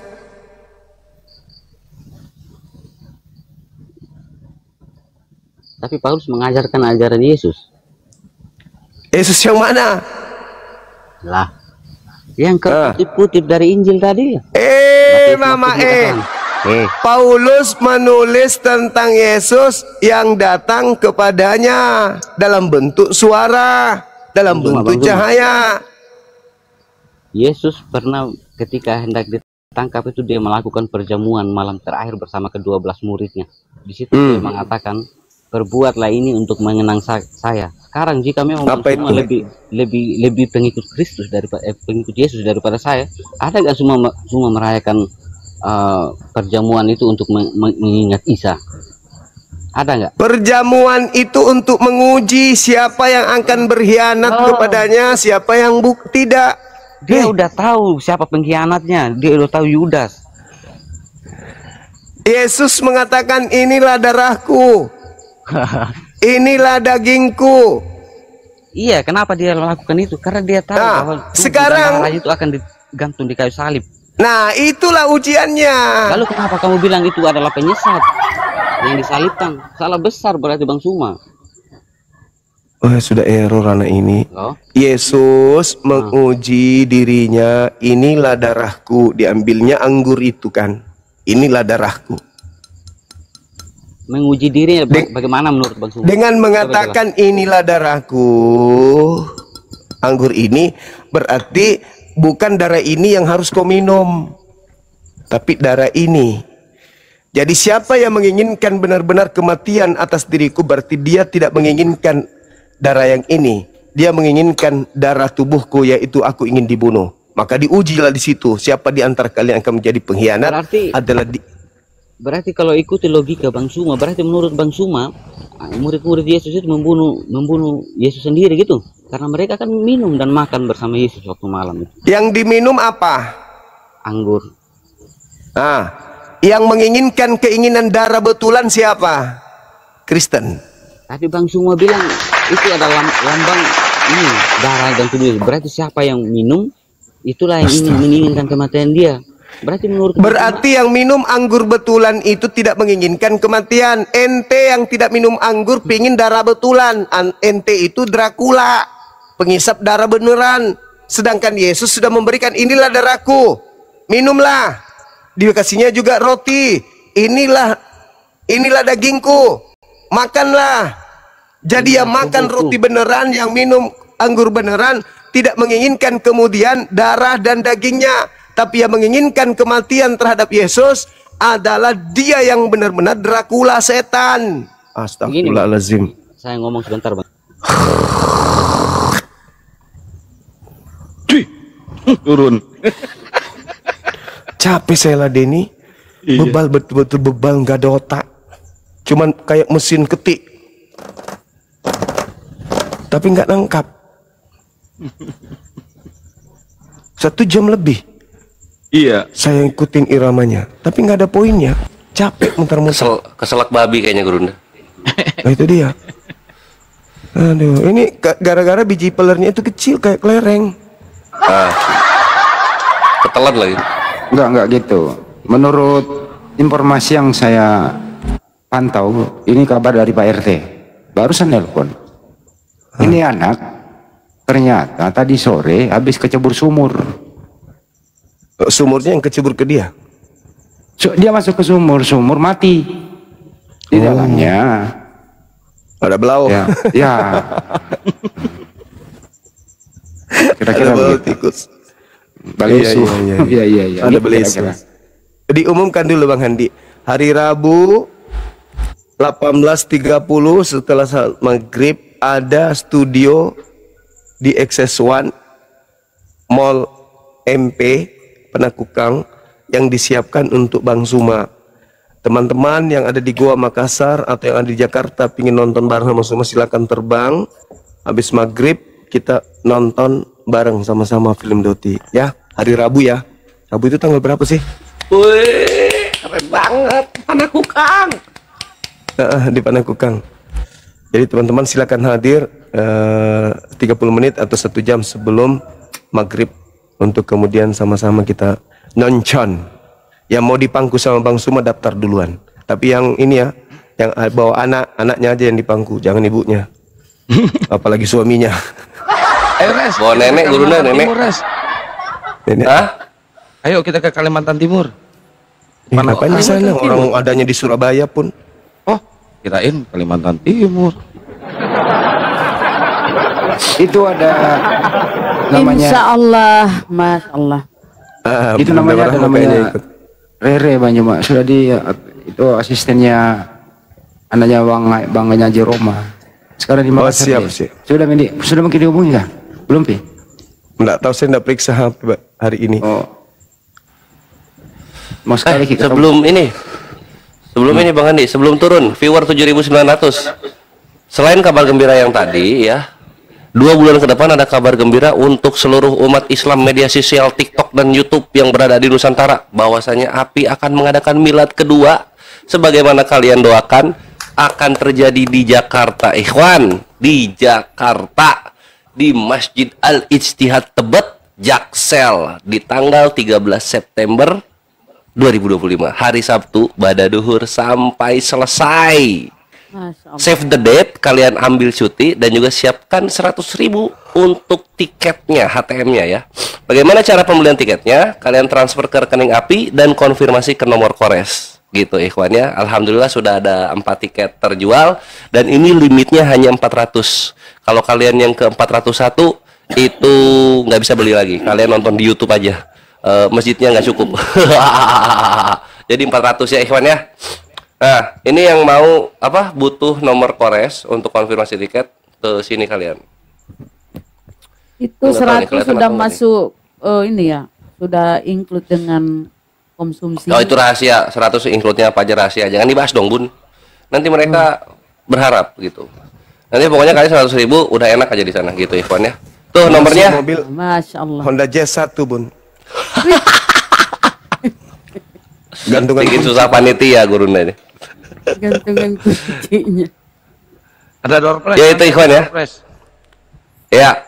Sip dah. Selamat menikmati miladnya nanti dan mari kita lanjut lagi dialog. Iya, silakan dilanjut adik-adik sekalian. Saya nyimak dulu ya. Udah capek gara-gara tadi si manusia tanpa kepala tadi. Dari sore Gurunda dari jam 4 coba bayangin sampai sekarang nggak berhenti. Sholat doang berhentinya. Selalu. Ngantuk aku udah. Satu lagi untuk teman-teman yang ada di Jabodetabek ya, yang ingin nonton bareng sama Bang Haji Deddy Miswar atau Naga Bonar, silakan hubungi kami. Kira-kira kapan mau Kang untuk sama Bang Haji? Hari Minggu aja. Bagus? Hari Minggu aja Bang Andi. Ahad besok? Ya. Saya masih ini sekarang mah, besok masih ada kesibukan. Kalau hari Minggu saya rehat, aman. Coba nanti aku telepon beliau ya. Ya. Mudah-mudahan beliau hari Ahad tidak ada kesibukannya. Besok Soalnya mana besok ya? saya mau apel, tapi bingung apelnya kemana gitu. Dekat-dekat mana ya bagus ya? Di Jakarta Pusat aja ya? Ya. Oke. Res, siap Res? Apa tuh? Lebih Saputra. Minggu. Oh iya, Alumni juga insya Allah. Bang alumni mau. Oh mantap. Aduh. Ya Minggu Ikhwan ya, nobar sama legenda Deddy Miswar. Tiketnya masuk Doti berapa sih? 3 bioskopnya ada yang udah pernah nonton? Variasi Bang Andi, ada 35.000, 50.000, 65.000, tergantung bioskopnya di mana. Murah ya, nggak nyampe, Iya, nggak nyampe jual 100. tanah ya? Enggak. Oh 55.000, nggak sampai jual motor. Ini Oten banyak banget ya. Ya buset, apa ini? Merdu sekali. Kok ada suara kerbau?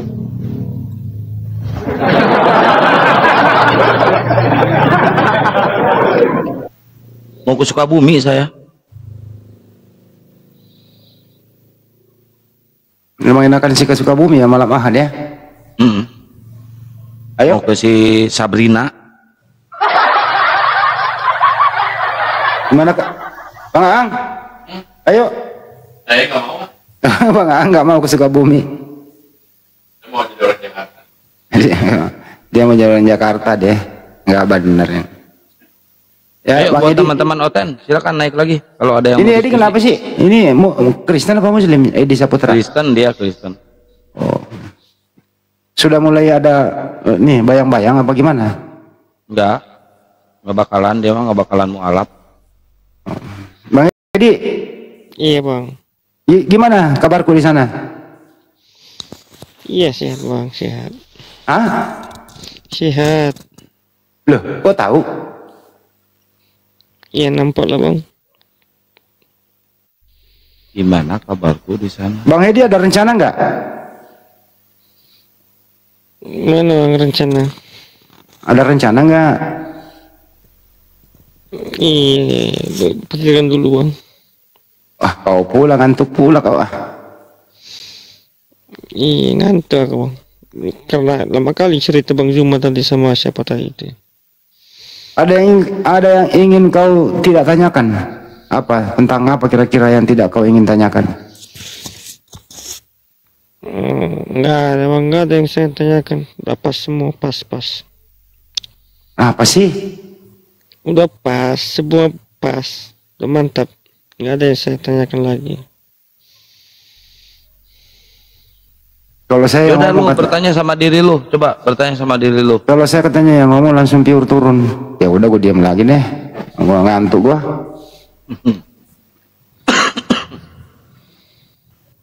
Bro, kok ya naik sini bro, siapa tahu piur naik. Aku juga capek banget ini, seharian aku gawe. Baru pulang sama Bang jam 11 malam tadi. Bro, naik bro.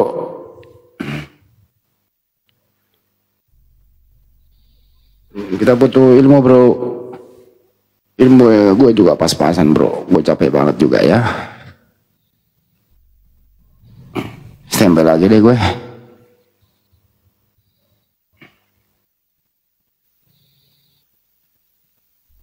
Res kayak yang sakit.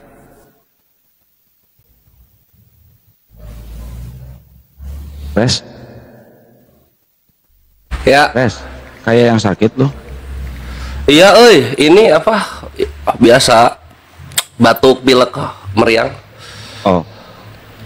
Ini orang kayak lu pernah sakit juga ya? Kaget saya juga. Bingung saya.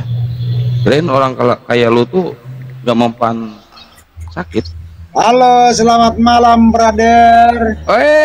Gimana kabarnya, Bre? Iya, terima kasih ya. Sudah Aduh. naik ya. Udah itu laku keras gak?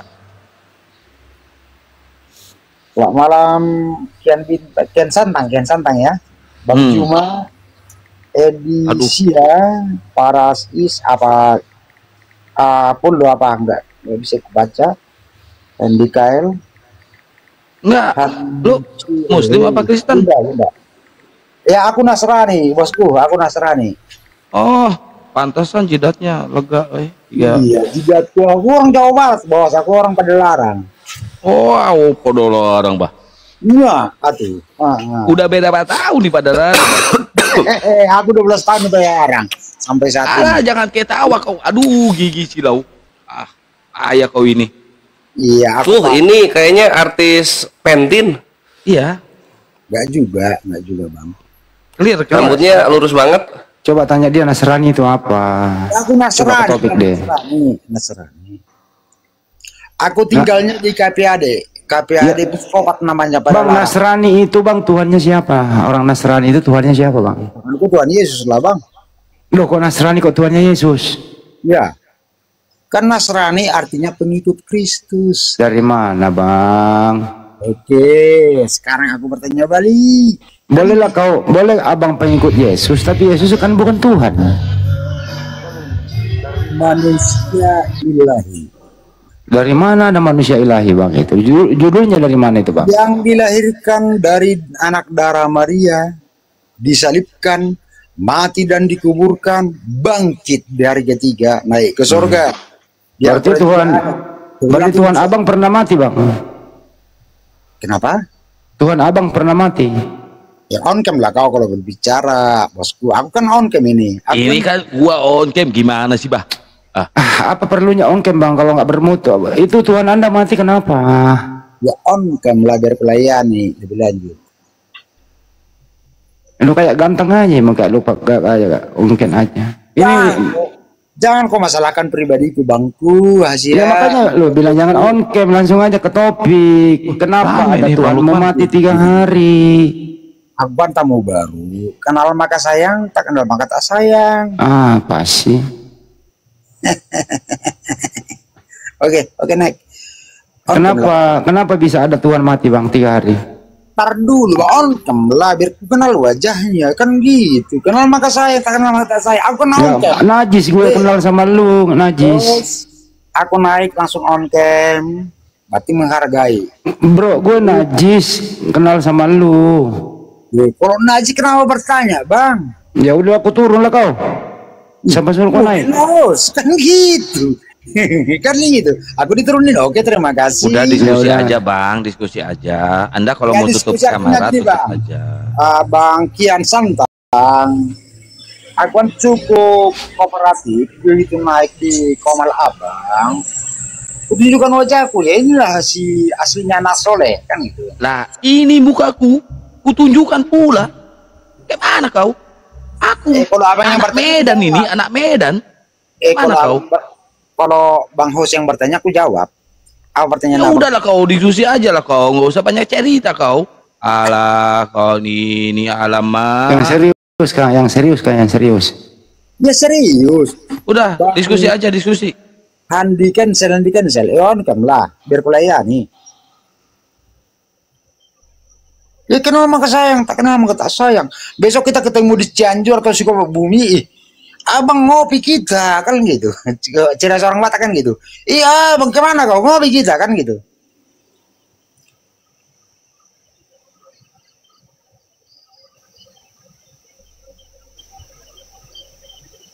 Betul Hos. Kenal maka sayang, tak kenal maka tak sayang. Enggak. Kok gitu Kian Santang? Suka-suka kula. The best. Oke, terbaik. Terima kasih ya Kian Santang ya Hos ya. Udah naikin saya ya. Asik juga ngobrol. Itu Yesus kenapa keluar dari itunya Maria? Dari mana? Dari itunya Maria, rahimnya Maria. Aku nanya balik. Muhammad jawab dulu. Iya, jawabannya sama. Muhammad keluar dari mana? Itu Nabi Muhammad itu manusia, Bro. Yesus juga manusia, disalibkan bahkan. Oh, berarti bukan Tuhan kan? Setelah dia bangkit, naik ke surga. Main sulap. Kata siapa Yesus naik ke surga? Kata siapa? Ya bacalah Alkitab. Alkitab itu ada terjemahan mau bahasa. Ada saksinya nggak Yesus naik ke surga? Banyak murid-muridnya, banyak. Murid-muridnya melihat Yesus naik ke surga. Ya, betul sekali, bacalah. Berarti murid-muridnya melihat langsung surga di atas enggak, gitu. Gini. Aku enggak mulai muter-muter. Bukan muter-muter. Banyak kalau aku buka ayatnya, ada banyak. Cuman enggak usah pakai ayat-ayatan. Murid-muridnya melihat Yesus duduk di surga, gitu. Ya, betul. Berarti surganya Kristen itu cebol, kelihatan dari bawah, pendek surganya itu. Soalnya murid-muridnya bisa ngelihat Yesus duduk di surga. Terserah Anda yang menilai. Loh, kok terserah Anda? Berarti kelihatan surga Anda cebol. Enggak. Pendek. Kata abang tadi jangan pakai ayat-ayat, kan begitu. Oke, kalau layani tanpa ayat-ayat. Nah, berarti surga Anda cebol kan? Oke, surga aku cebol, aku terima. Benar, tepuk tangan. Aku mau bertanya. Kelihatan dari bawah surganya cebol. Aku mau bertanya, dapatnya abang tadi. Yesus lahir dari mana? Aku jawab sudah dari rahim Maria, oke? Aku mau bertanya lagi. Muhammad lahir dari mana? Dari rahim ibunya. Ya, rahim ibunya. Terus Muhammad disebut sebagai Tuhankah di Muslim? Sebagai utusan, sebagai Rasul, sebagai manusia. Ajarannya kalian ikuti kah? Ikuti. Aku tidak mau terlalu dalam mencampuri urusan Al-Quran itu. Mau salah mau benar itu kan urusan Anda. Bisa baca juga kagak lu, macet? Enggak macet bang. Sebenarnya kalau aku buka semua jadi bingung nanti kan gitu. Maksud gue gini aja. Ya udah besok aku kepada Larang ketemu kita debat yuk, terbuka yuk, mau nggak? Ya, aku di Ciburui. Ya, nomor teleponmu mana? 0813. Tulis Kang. Kita datangin dia. Nggak bisa ini HP-nya. Mana aja bang? Ngeyel kah?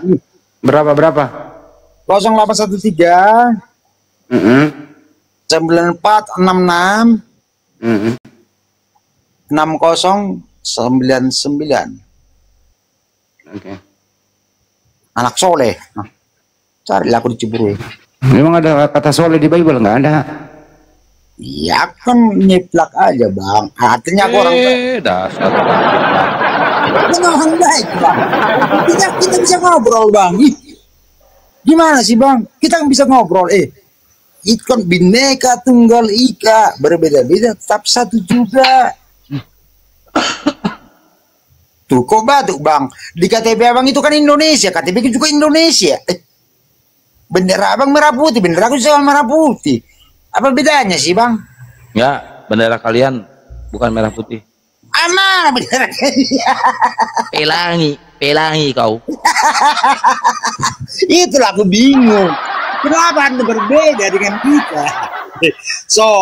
Orang timur bilang, bendera kita sama merah putih. Kenapa abang bicara kulit hitam? Kan begitu. Kata Yesus itu kulit hitam itu tidak masuk surga, bro. Siapa di mana ayatnya tunjukin? Carilah kau sendirilah, dasar kau. Kalau bicara ayat sendiri tidak ayat tidak paham loh. Kan gitu. Kata Yesus kulit hitam tidak masuk surga, bro. Abang jangan bicara begitu. Nah, emang begitu. Kita kulitnya hitam, abang. Kita. Bang, gini bang. Salam kenal semua ya, perlu-perluan ya. Malam baik semua ya. Ya aku juga gimana ya, aku hidup di negeri orang, bertegur sapa dengan orang luar sukuku lah ya. Soalnya aku supir angkot bang, aku. Berarti penumpangku itu mayoritas Muslim. Udah kelihatan dari muka bang kalau abang supir angkot. Ya. Jadi mayoritas penumpang itu Muslim bang. Jadi aku bersyukur hidup di rantau orang dengan penduduknya yang mayoritas Muslim. Nah, menurut abang, mayoritas Muslim di sana itu gimana kelakuannya? Kalau di kampungku, di KPAD, di Padalarang, cukup kooperatif, saling menghargai. Nah, berarti tuduhan tentang orang Islam itu radikal itu benar nggak? Iya, radikalnya itu banyak, Bang. Bukan hanya Lu hidup senang di sana, nggak ada yang ganggu. Awas lu ya, gua laporin ke Pak Udin di sana. enggak suka bumi yang kemarin, Bang. Woi, cukup memperhatikan. Kalau itu kalian yang salah, bro. Bukan artinya gini, Bang. Salah benar itu ada hukum yang menentukan. Kan negara hukum, Bang. Masa kita menghakimi orang? Iya nggak, Bang? Enggak, kalau di kalian itu menghakimi orang itu udah biasa. Buktinya Tuhan kalian aja dihakimi sama orang. Artinya, Bang, oke, kami menghakimi orang di mana? Kasih Abang tunjuk. Enggak, Tuhan kalian dihakimi nggak sama orang? Ya dihakimi, bahkan disalib. Nah, berarti kelakuan kalian yang suka menghakimi orang, bukan orang Islam. Terima Gimana kasih. sih? Terima kasih, Bang, masukannya. Terima kasih itu. Aku hargai itu. Aku nggak mau nentang itu. Loh, bukan aku hargai, emang gitu buktinya gimana sih, Bang? Nah, aku mau bertanya, Bang. Selama Abang meminati media sosial, di mana orang Kristen menghakimi orang Muslim? Setahu Banyak. saya, di mana? Salah satu di mana? Banyak. Di mana? Di media sosial kan? Iya, tanyalah dulu, tempatnya di mana? Banyak, itu di Papua kemarin yang pembangunan masjid dilarang. Papua di mana, Bang? Papua di mana? Papua itu di Cianjur. Papua pakai nanya lagi Papua di mana? Makanya, Bang, kita bicara by data. Loh, ini data loh. Mana di Papua di mana, Bang? Lu buka Google. Pelarangan masjid di Papua. Buka. Nah, buka. Gini, Bang, aku belajar goblok dengan dia. Aku belajar goblok. Parah lu. Ya, aku belajar goblok, serius. Ayo. Tunjukin ilmu kalian itu. Aku belajar goblok. Itu kan? Ya, tunjukin. Aku belajar goblok. Di mana, Bang? Di mana di Papua? Dikik sama Bang Andi.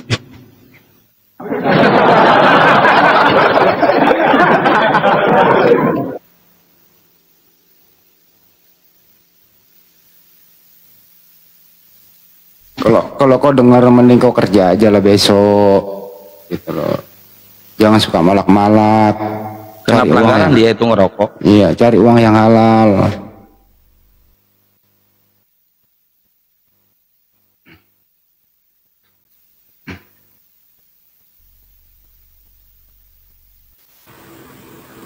Nasrani itu dari kata Nazaret. Bukan pentuan Yesus, tapi pengikut Yesus, murid-murid Yesus. Iya, waalaikumsalam.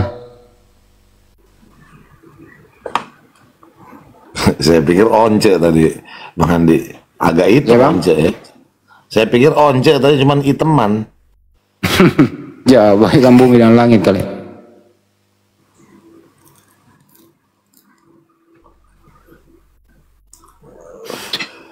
Teman-teman, Nabi Muhammad SAW itu dia seorang nabi, sama dengan Nabi Musa, sama dengan Nabi Isa. Yang aneh itu kalau ada Tuhan mati, kok dipercaya? Diberitahu bangkit ke surga, dibangkitkan naik ke surga. Itu angan-angan, mimpi, dongeng. Kagak ada kata surga di Bible, nggak ada. Coba cek perjanjian baru, bahasa Yunani, nggak ada kata surga. Yang ada juga Uranon, langit. Kamu itu cuma dipraming oleh sibilisis. Nah, inilah cara mereka belajar ya. Selalu Nabi Muhammad dikubur katanya. Iya, dikuburlah semua manusia. Yang aneh itu kalau ada Tuhan dikubur. Yang ngatur dunia siapa, Bang Andi, kalau ada mati Tuhannya? Ya wajar lah kalau Nabi itu dikubur.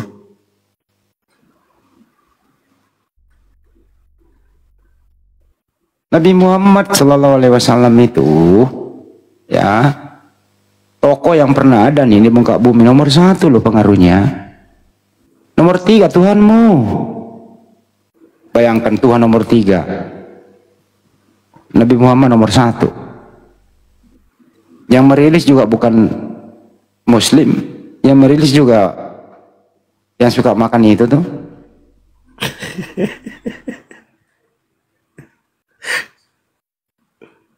Coba lu lihat bagaimana ajaran Islam, bagaimana para pejuang-pejuang Islam mengusir penjajah 350 tahun.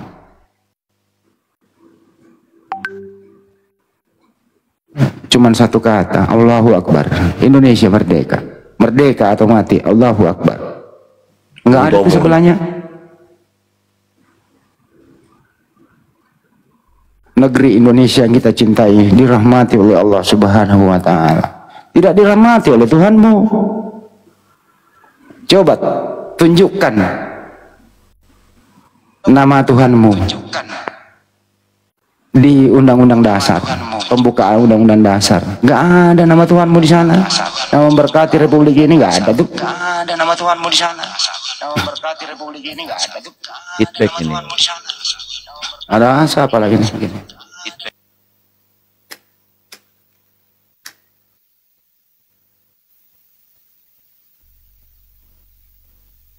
Ini nanti sebentar lagi kita memasuki bulan Agustus ya. Sejarah memperingati hari kemerdekaan Republik Indonesia. Mari kita menghormati para pahlawan yang telah mendahului kita.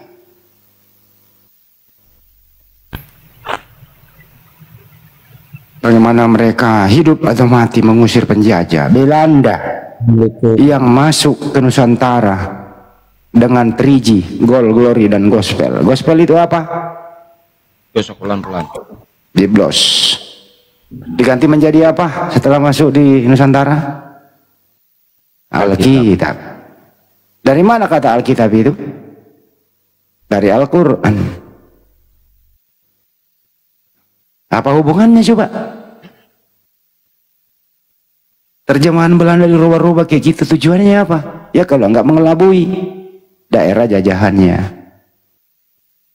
Nah makanya kalau nggak ngerti apa-apa, kalau nggak ngerti atau membenci, tidak suka ajaran Nabi Muhammad SAW, ya diberikanlah kesempatan. Carilah ajaran Paulus. Di mana kira-kira ajaran Paulus laku? Apakah ajaran Paulus laku di sini? Berapa persen ajaran Paulus di sini? Berapa persen ajaran Nabi Muhammad SAW di Republik yang kita cintai? 80 berapa? Udah hampir 87-88%. Sisanya dibagi-bagi. Ada Hindu, ada Buddha, ada Katolik, ada Kristen, ada aliran kepercayaan. Nggak suka gitu Nabi Muhammad, nggak suka, ya minggir, jangan menggerutu. Anda bernapas hidup kok bebas, merdeka di Republik ini dengan mayoritas Islam. Kenapa nggak suka? Kalau nggak suka kan ya masih adalah Edis nunggu kamu kan di sana, atau Burundi deh, Burundi gitu loh. Di itu brother. Mana Sandi nggak ada naik, Sandi nggak ada minta naik, nggak bisa dijambak. Jadi sekali lagi ya, kalau nggak suka ajaran Nabi Muhammad SAW, ya minggir, minggir aja. Jadi konsisten aja gitu loh. Wah, saya nggak suka ajaran Nabi Muhammad SAW. Kenapa saya nggak suka Pancasila? Karena Pancasila diadopsi dari Al-Quran. Karena tidak diadopsi dari Bible, ya minggir. Mudah kok, mudah. Tapi kau masih bernapas, makan, hidup, bebas, merdeka. Ya inilah namanya kau didoktrin dari kecil membenci Islam, Udahlah, Indonesia merdeka. Mari kita sama-sama punya hak dan kewajiban membangun bangsa ini. Jangan ada intimidasi, jangan ada unsur kebencian di sana. Bukankah di ajaran Bible-mu itu ajaran kasih? Kok kebencian sih? Gimana kamu ini? Ya, teman-teman ya, mari kita bersatu. Boleh kita berlainan keyakinan. Bagi lu agama lu, bagi kami agama kami. Hidup nyaman, berdampingan satu sama lain, itu yang penting. Jangan ada kebencian. Oke? Banget kena pranknya. Aduh. Gampang banget netizen ini kena pranknya. Ya ini ada Cirus. Cry. X. Cry. Assalamualaikum, saya Islam Bang, nyimak aja. Waalaikumsalam. Kok itunya namanya tuh? Oke, siap.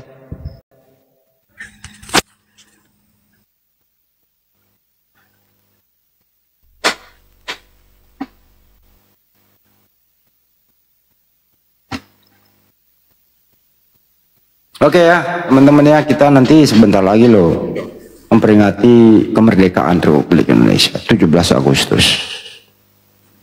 Ya, momen-momen bersejarah, persatuan Indonesia harus kita jaga. Ya, hilangkan baper.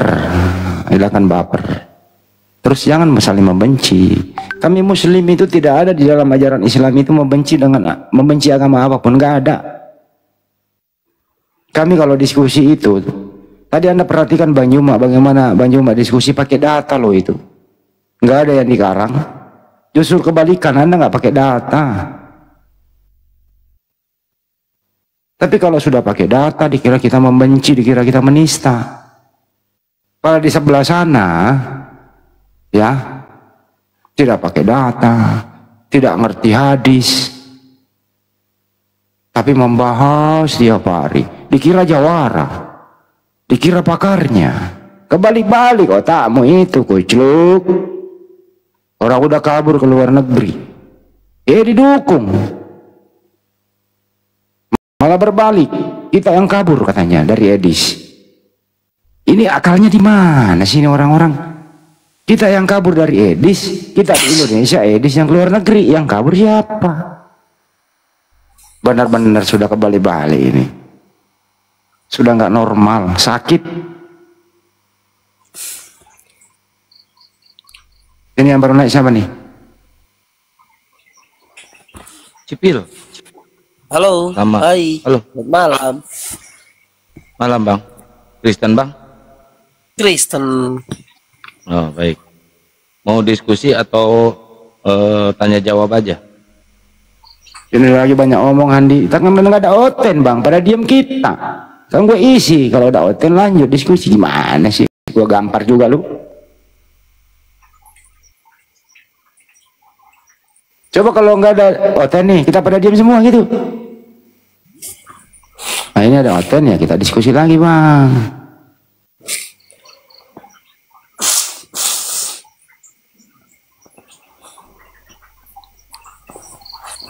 Ayo Bang Cipril, ada yang mau disampaikan? Ya, kalau lagi pada mau ngomong silakan aja dulu. Nanti. Udah Bang, udah selesai. Ada kan datang sini mau diskusi. Mau diskusi, mau bertanya atau bagaimana Bang? Diskusi lah pastinya kan. Topik apa kira-kira yang Abang membuat Anda nyaman Bang? Hah? Topik apa yang membuat Anda nyaman? Ya nyaman aja tentang ini tadi yang bilang sebentar lagi 17 Agustus kita harus saling mempererat tali silaturahmi gitu. Karena aku tertarik banget di saat ada yang bilang bahwa Islam itu agama yang paling istilahnya kudus lah gitulah. Kalau begitu Bang, apa kontribusi Bible dalam apa kontribusi Bible dalam mengisi kemerdekaan Bang? saling mengasihi, cinta kasih, Bang. Bagaimana mungkin diaplikasikan, Bang? Kasihilah musuhmu, doakanlah mereka. Dengarin dulu saya baca ayatnya. Dengar saya baca dulu. Habis saya baca, baru Abang nanggapi. Oke? Oke. Siap, Bang. Silakan, Bang. Bagaimana mengaplikasikan kasihilah musuhmu, doakanlah mereka yang menganiaya kamu. Bagaimana mengaplikasikannya, Bang? Silakan. Selama ini kan udah teraplikasikan kan, Bang. Selama ini umat Kristen di Indonesia kita yang tercinta ini berusaha untuk membangun contohnya. Coba tampilin dulu, Kang, Matius 5:44, Kang. Biar dia baca dulu, Kang. Bantuin dia kan nggak punya Bible. Kang, tolong, Kang. Matius 5:44.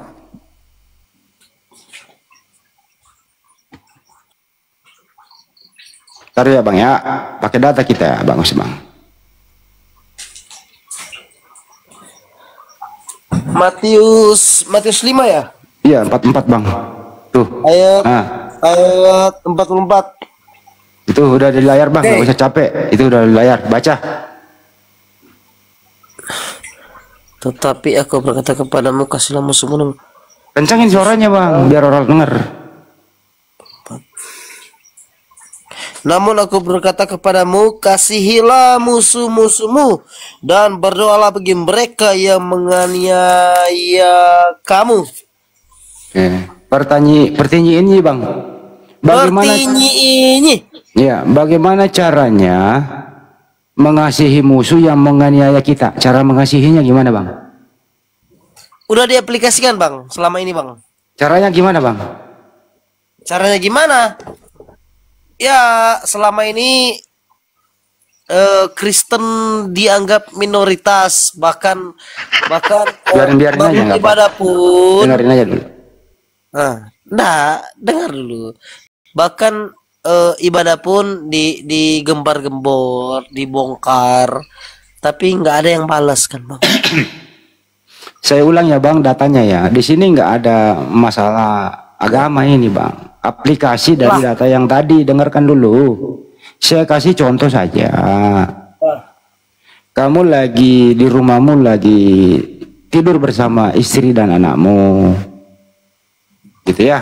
Terus ada perampok, Bang. Perampok ini musuh atau teman, Bang, yang datang tengah malam? Musuh. Oke, musuh.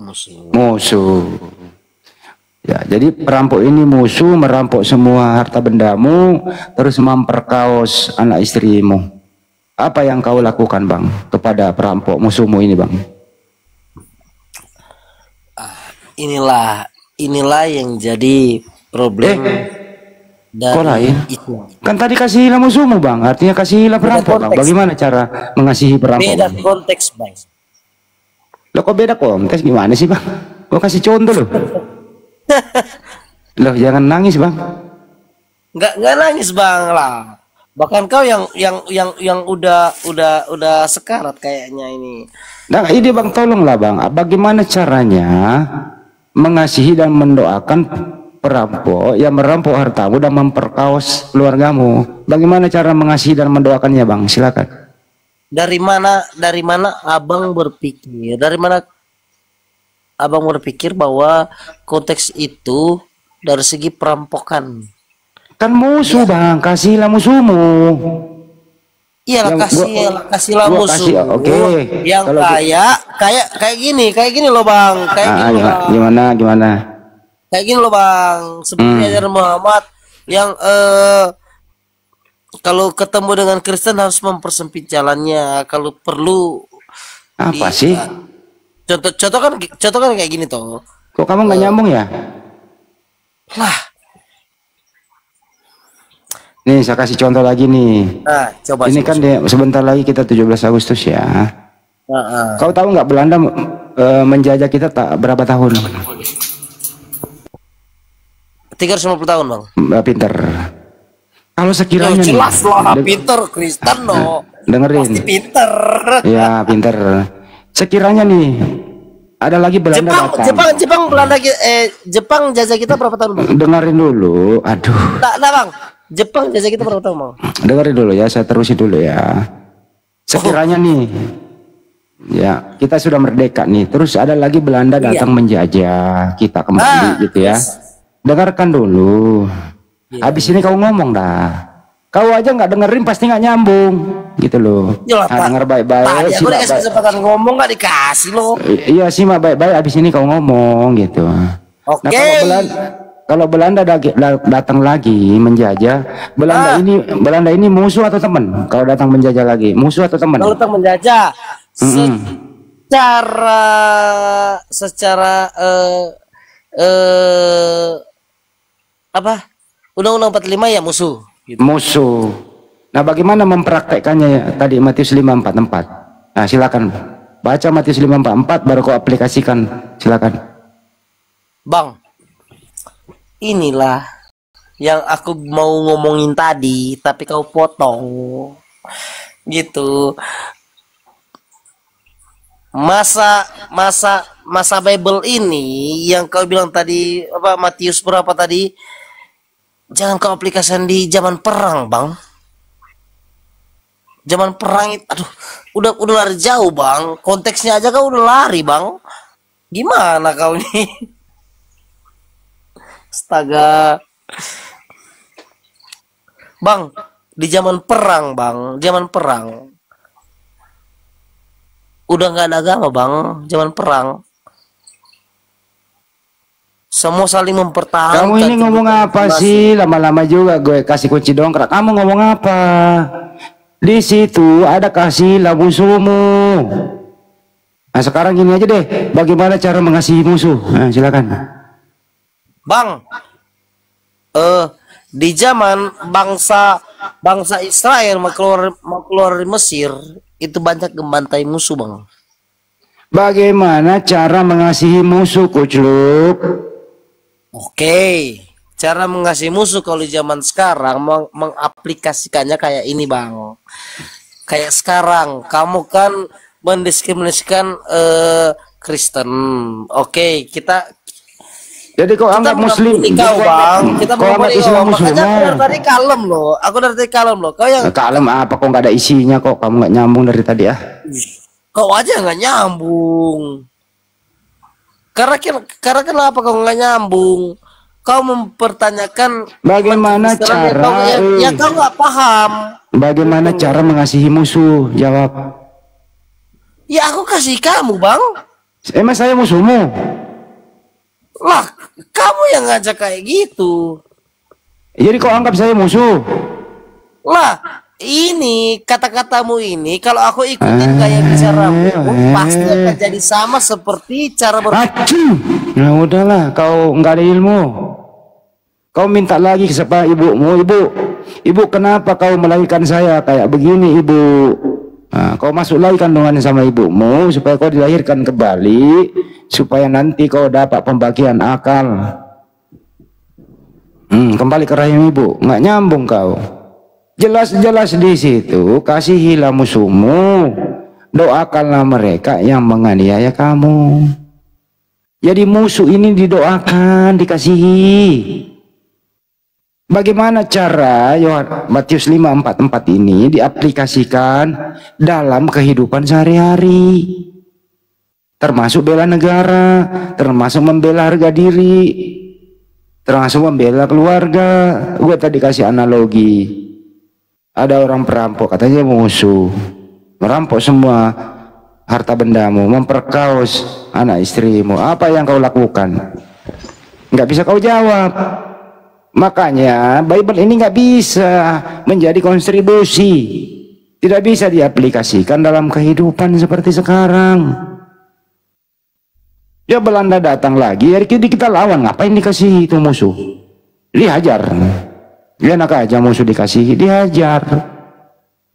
Gitu loh. Supaya melindungi orang-orang yang tidak bisa berjuang. Kau benar-benar nggak ada ilmu ah. Masuk lagi ke rahim ibu. Masuk lagi ke rahim ibu. Percuma kau hidup kalau kau nggak punya akal. Makanya saya minta, mana kontribusinya Bible-mu itu dalam mengisi kemerdekaan?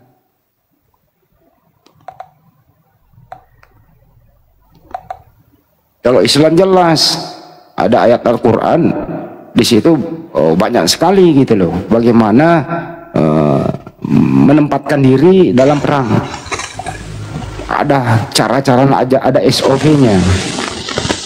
Begitu. Membela harga diri, membela negara, membela keluarga, membela anak istri, syahid. Itu Islam. Tapi tidak arogan. Nah, nggak ada ilmu diskusi. Pada aku culuk lah. Lama-lama juga aku minum kopi nih.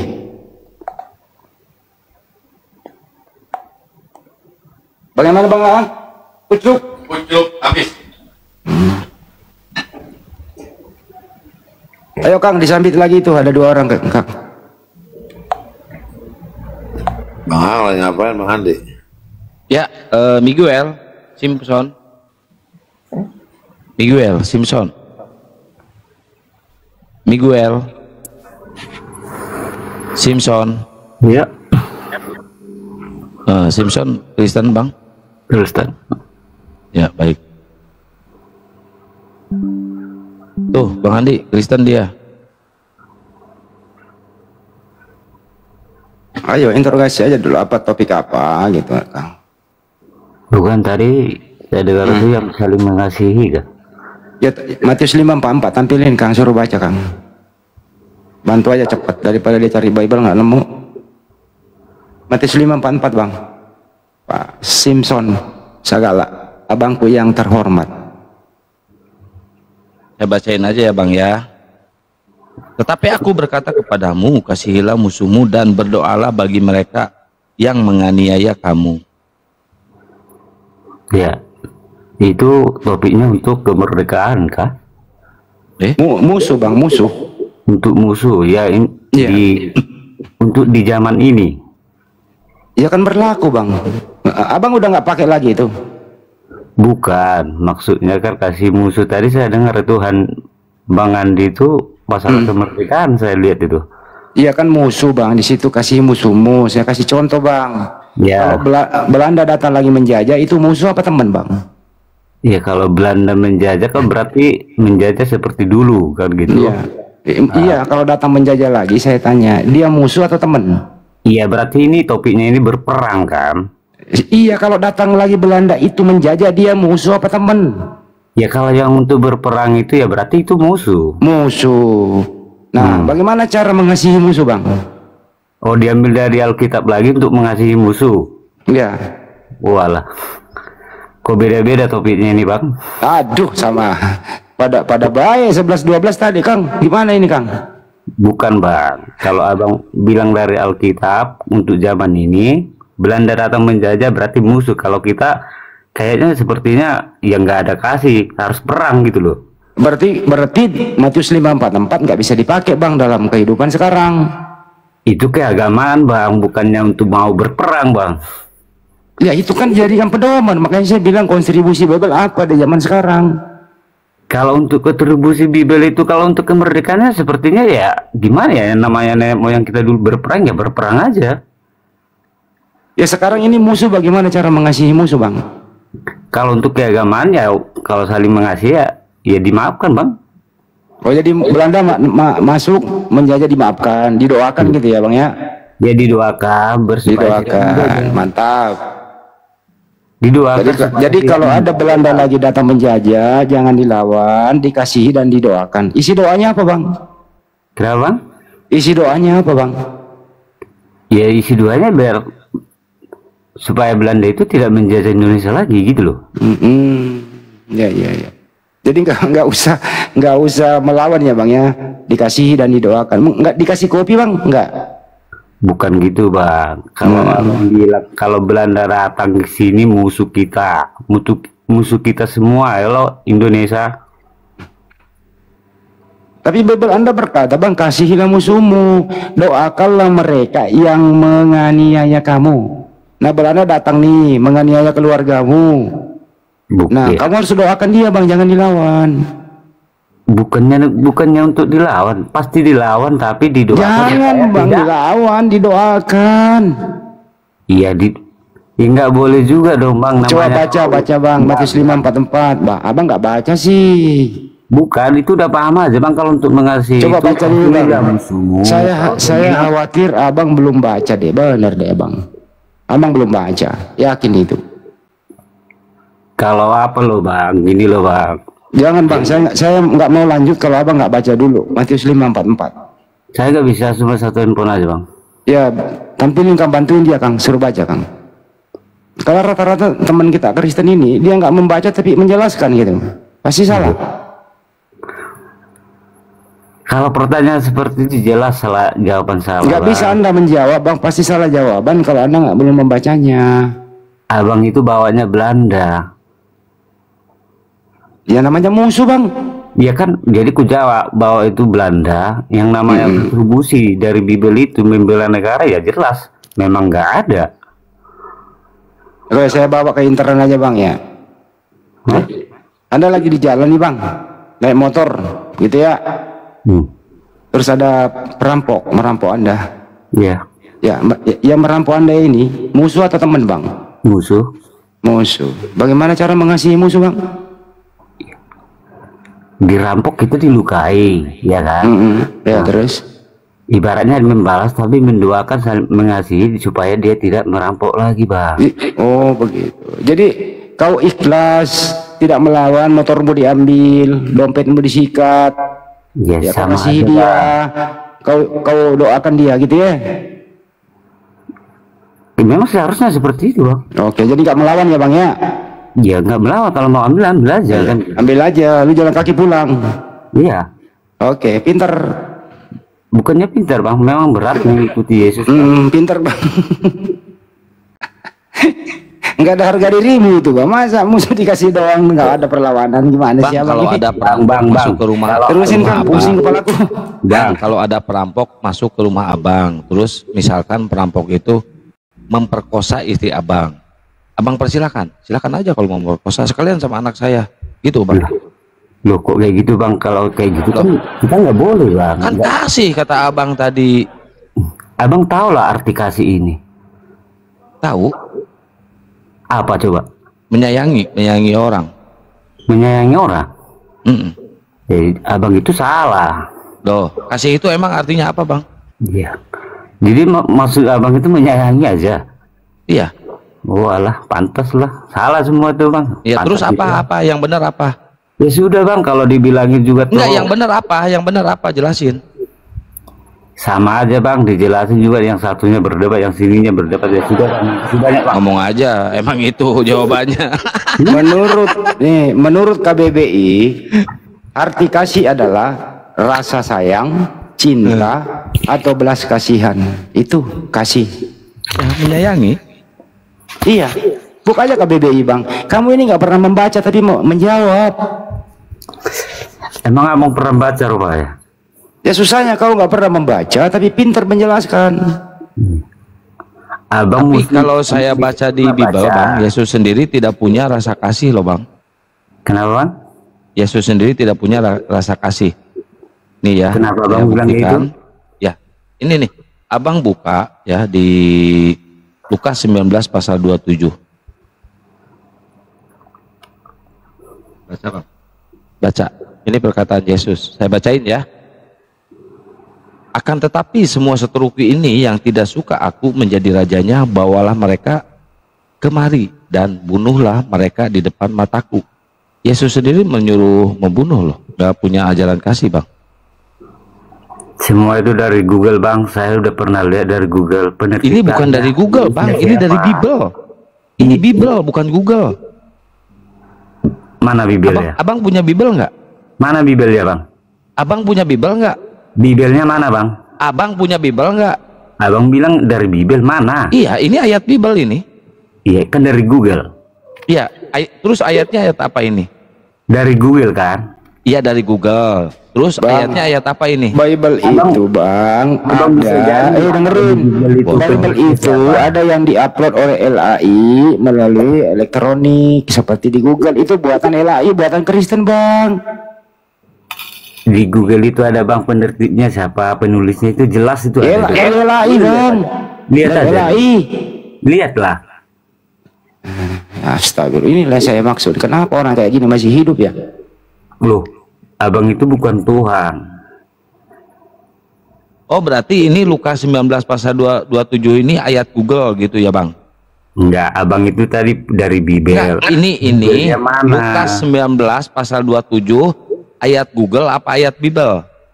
Soalnya gini bang, kalau dari Google itu ada penulisnya siapa. Ya udah, abang buka di situ Bibelnya. Tadi saya udah bilang, handphone saya satu. Loh, abang mau buka Google apa mau buka Bibel? Hah? Mau buka Google apa mau buka Bibel abang? Kalau saya mati